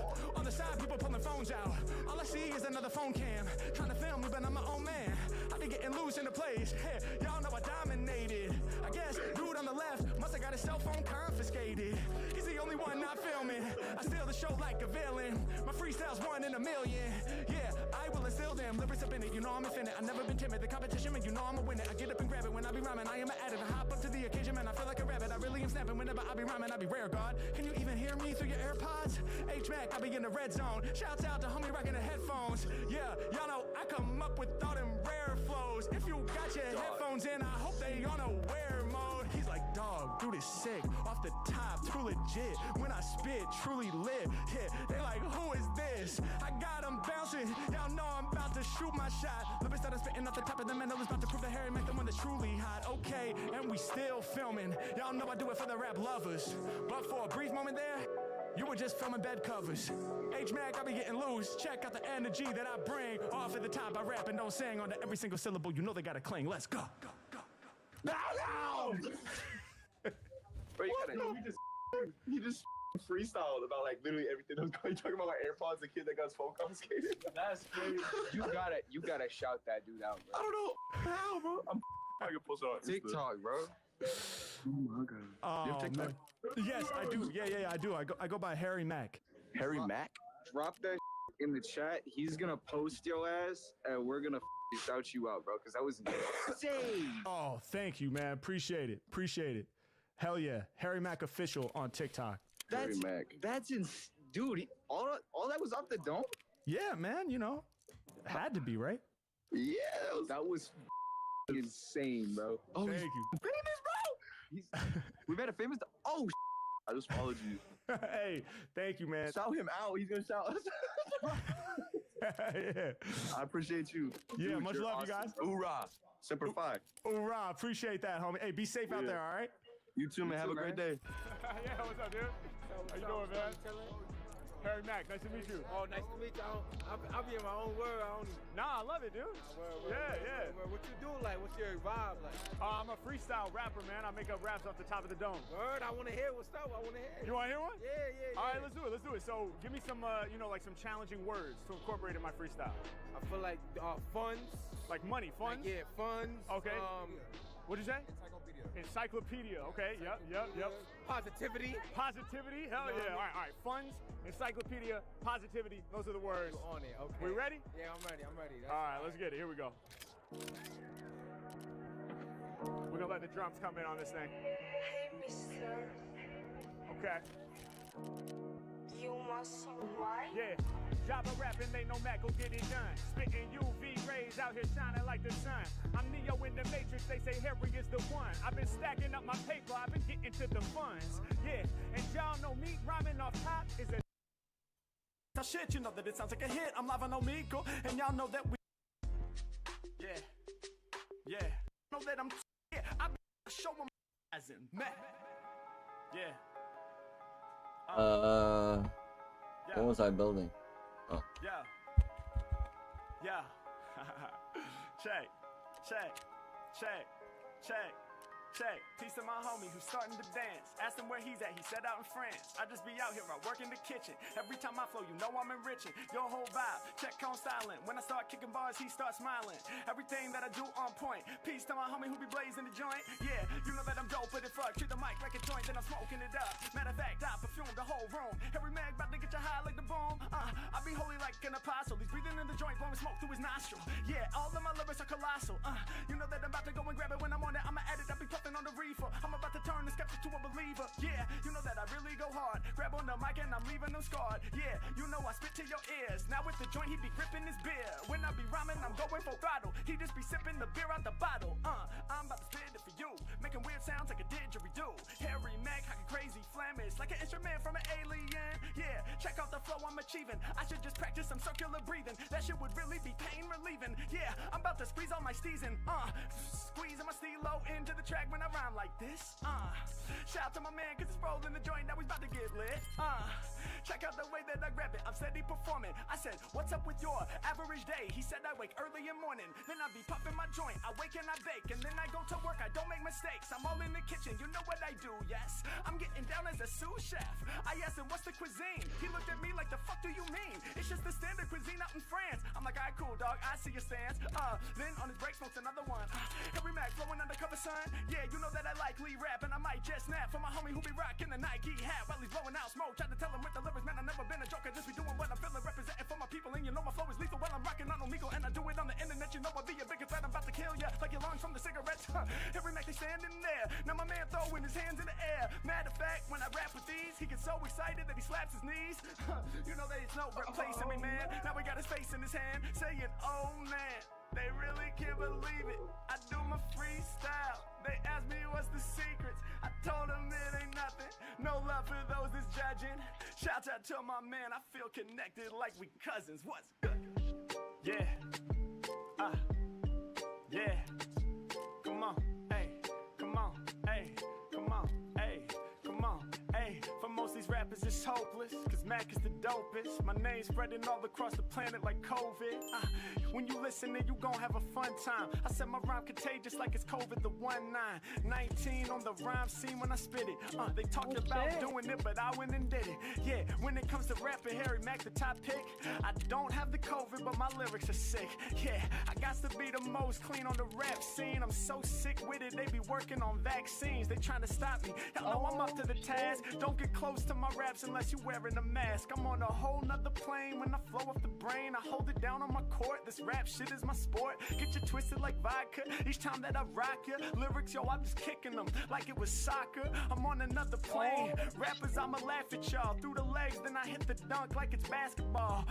Who can stop me? It's all good, y'all. I'ma score the touchdown. This is lyrical football, but I don't need no gear and I don't need no helmet. I'm going at them raw with the lyrics that sound well writ, but these are off the top. The fact, I will report this. She's pulling out her phone like I need to record this. Yeah, these bars, they be hotter than the kiln. Right now, I'm up on your iPhone film. It's Harry Mack, y'all just be loving the vibe. Don't film for too long, you'll fill up your hard drive. You gon' use all your data. All these rappers don't matter. I'm the Mad Hatter. I'm making MC shatter. Dropping all these skills and I came to get ill. Every time I open up, y'all know my thoughts are revealed. Okay, I'm the real deal. Other rappers are wannabes. When they spittin' bars, I'm laughing. I figure it's comedy. It's Harry Mack, I do it, man. My lyrics have been raw. No, I'm not comedian, but I do improv. Yeah, and y'all know that I really got the fly shit. I'm bossing. She be saying this guy's awesome. I bet when I said I'd rap, you figured I would be fucking boring. But now I'm all live on your story.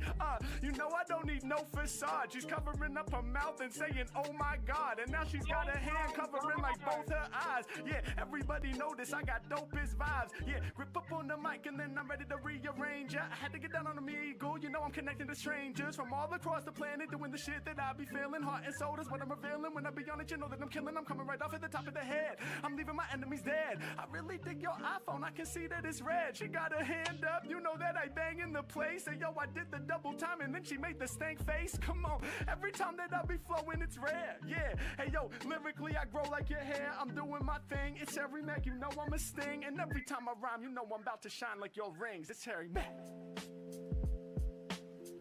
Yeah. Okay. Okay, listen, come on, listen, I'm never slacking, I be doing my thing. I belong in the throne, Harry Mack is a king. Listen, every time I throw down with the sound, they recognize that my vibe be deserving the crown. I gotta have it, and lyrics I'ma bring some. All the people that surround me, yeah, that's my kingdom. Y'all couldn't float here on the boat. I said I'm building up my kingdom, I might need me a moat. I got the quotes, I'm dope, y'all know that I'm tight. What? Every time I kick a ball, I see his face light up. Nothing new about it, cause you know I've been fresh. I'm a rapper, kinda like NF.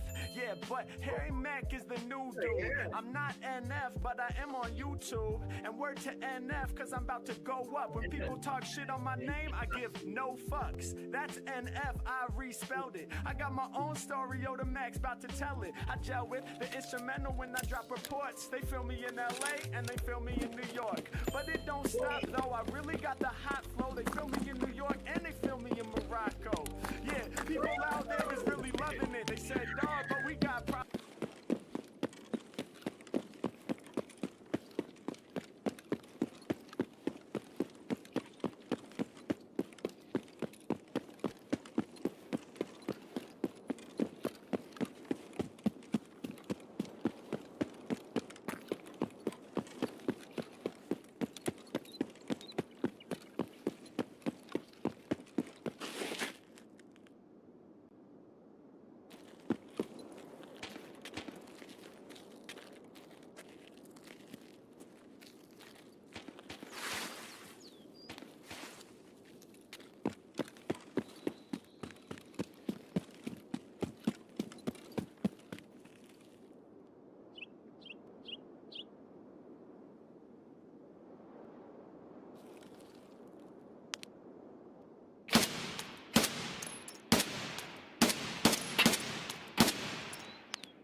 I think I'm just gonna go mark room and come back to kill them and reset. I gotta take one dub. Surely I don't freaking die at mark room. Please don't kill me.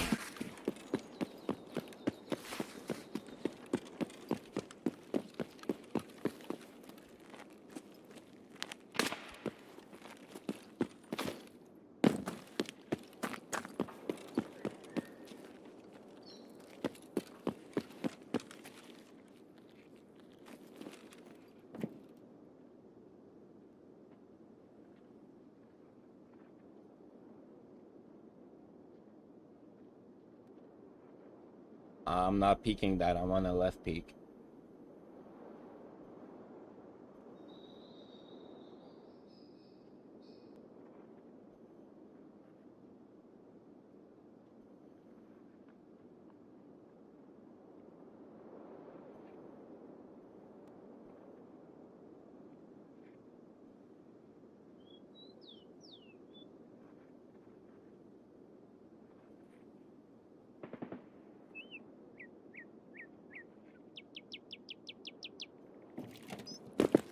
It sounded like he ran away, so I'm gonna go around.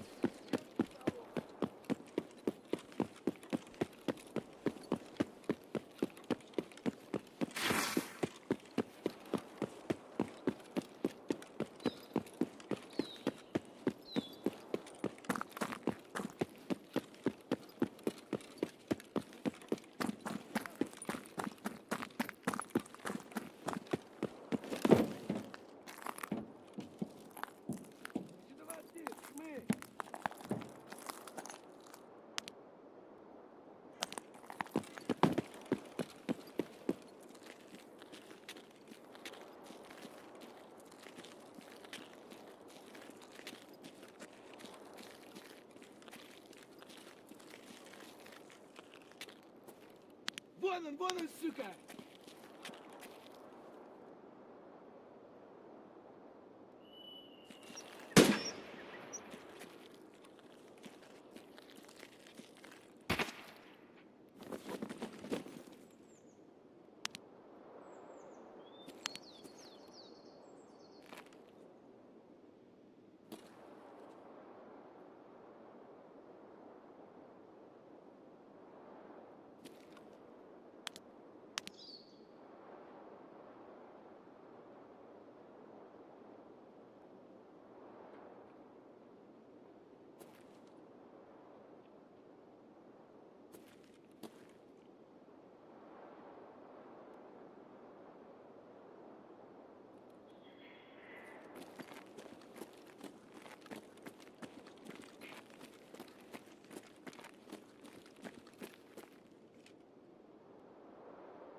I can't. I can't. I can't. I can't.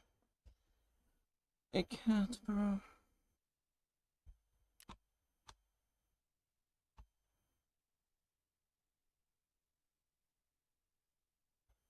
Oh, and you're cheating. And Johns, who would have thought?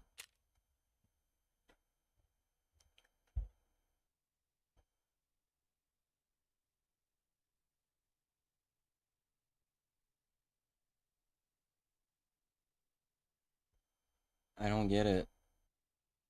I don't get it.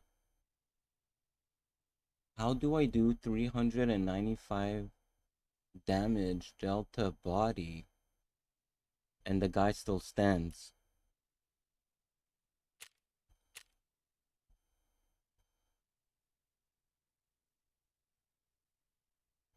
Oh.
I am...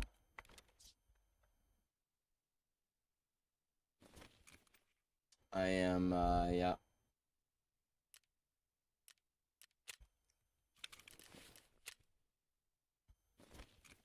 I don't know how that happened, but yeah, whatever.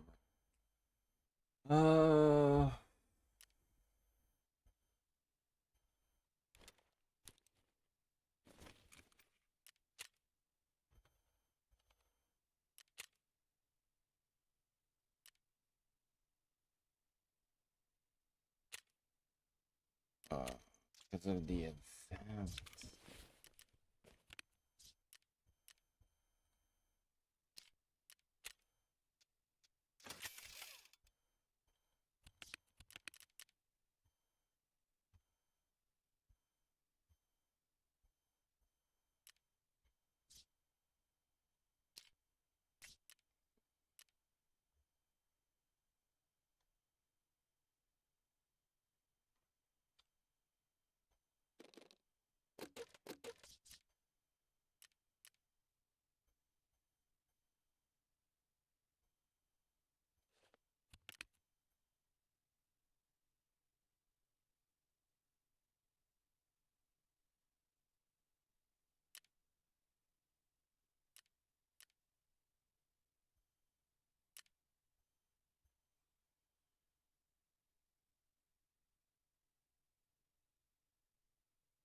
I don't know what to run, bro.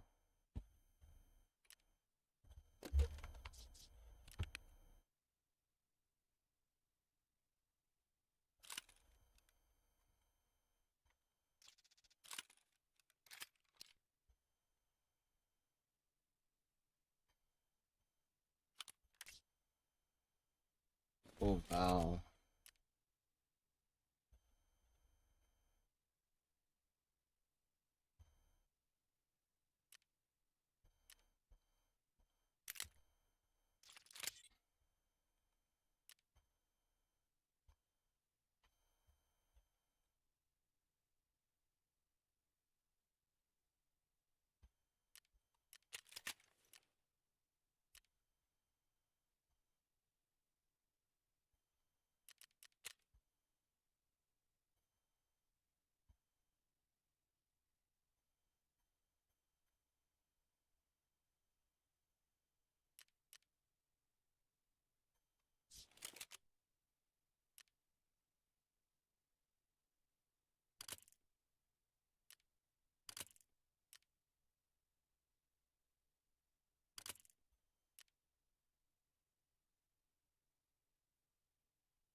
58, 48.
Mm.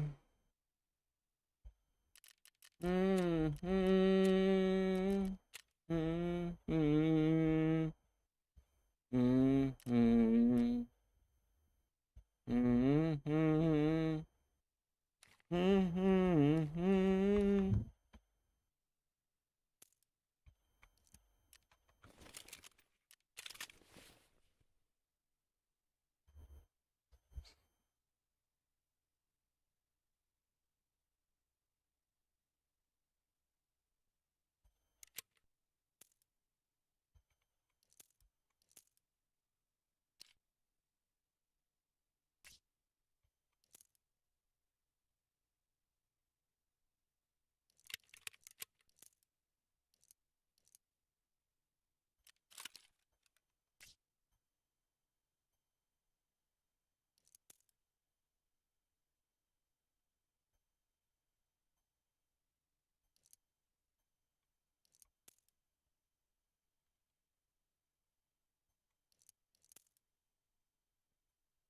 Okay, that looks like a fun kit.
I don't know where anything is in that new hideout I made.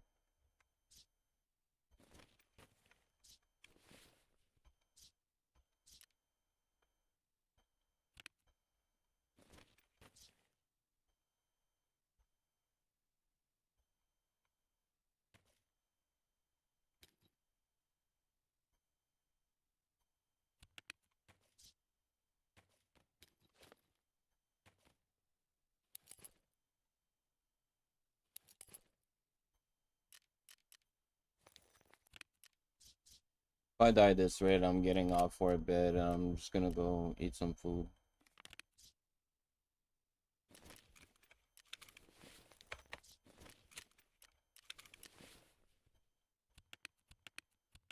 Not living a single raid right now is pretty sad.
geometry to take through the Van Allen belts because they can be thinner at the top and they're wider at like the equator, right?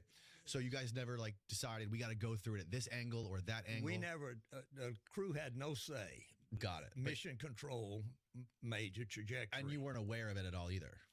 Yeah, we knew when we were going through the Van Allen belts. Oh, you did know when you were going through the Van Allen belts. Okay. And I think that, I don't remember exactly, but we had dosimeters in the spacecraft, and they must have read something, but I don't remember the details. Okay. We have clip 14 of Kelly Smith of the Orion Project, which they said the radiation readings were classified. Here's a video of a new generation of NASA astronauts. We saw one saying they intentionally destroyed a technology for the first time in world history.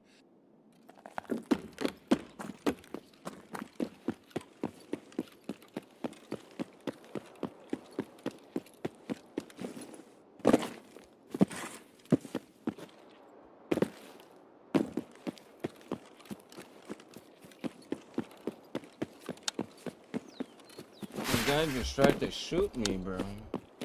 He tried to look to shoot me.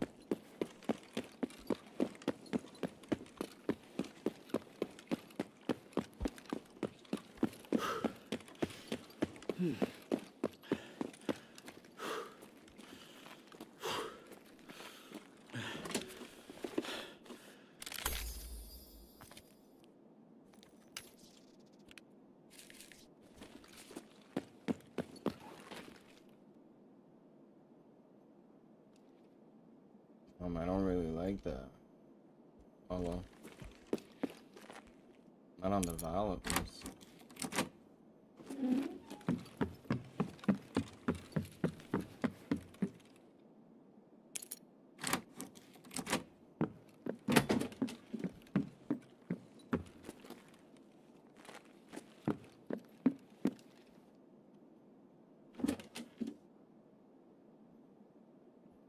Oh, finally some good loot, bro.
Waste BPN, that's scary. Probably gonna. А капец все служивые!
Хз, бро, я не знаю.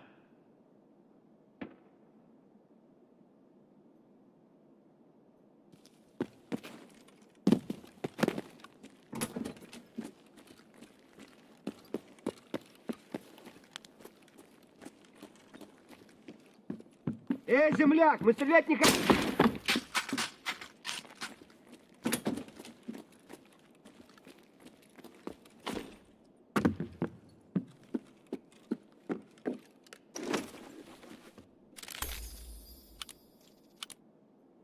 I'm going skids, bro.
I am getting off after this raid.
Кепка ебаная!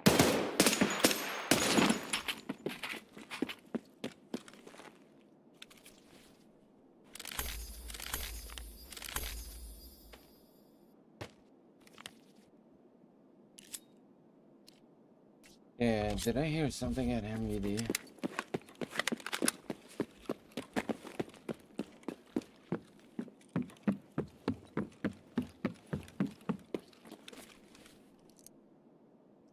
That was one hell of a weird scab.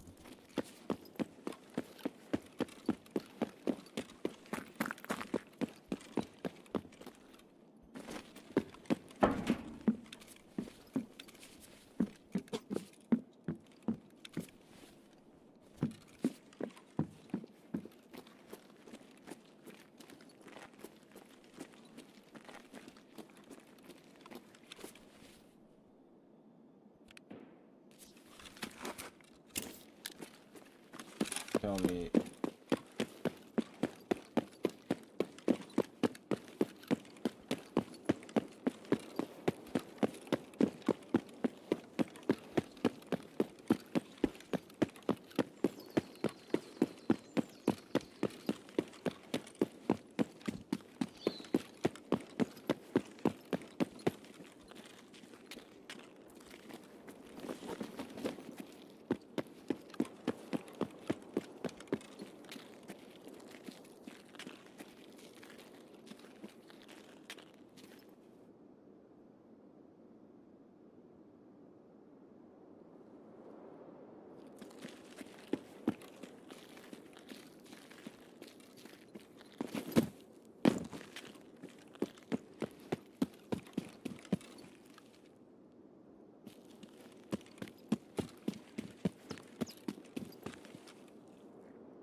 I'm gonna go check if my room was looted first, cause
Сейчас все толкну и в стрип-бар.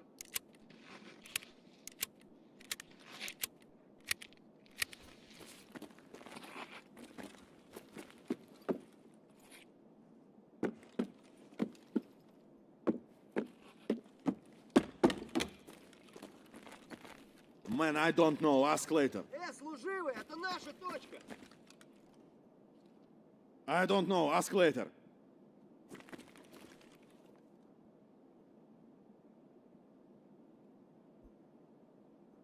Ask later.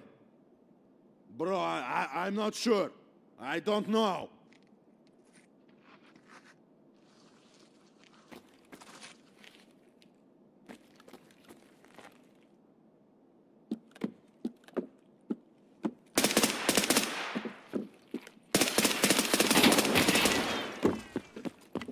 Чё стоите? Обходите его!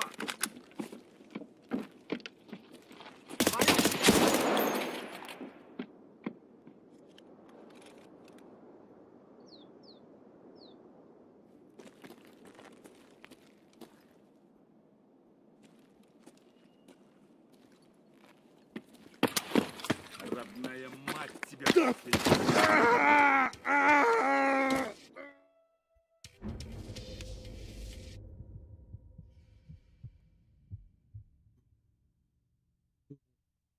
He killed me with 2 hits of baton.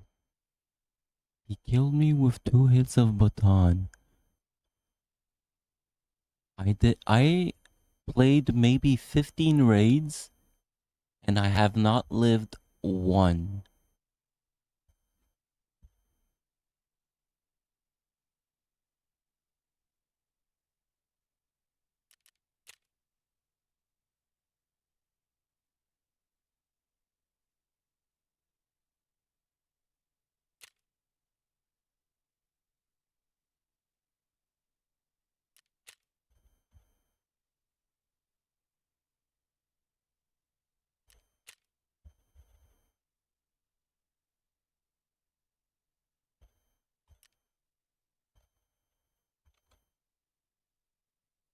Alright, Orbis.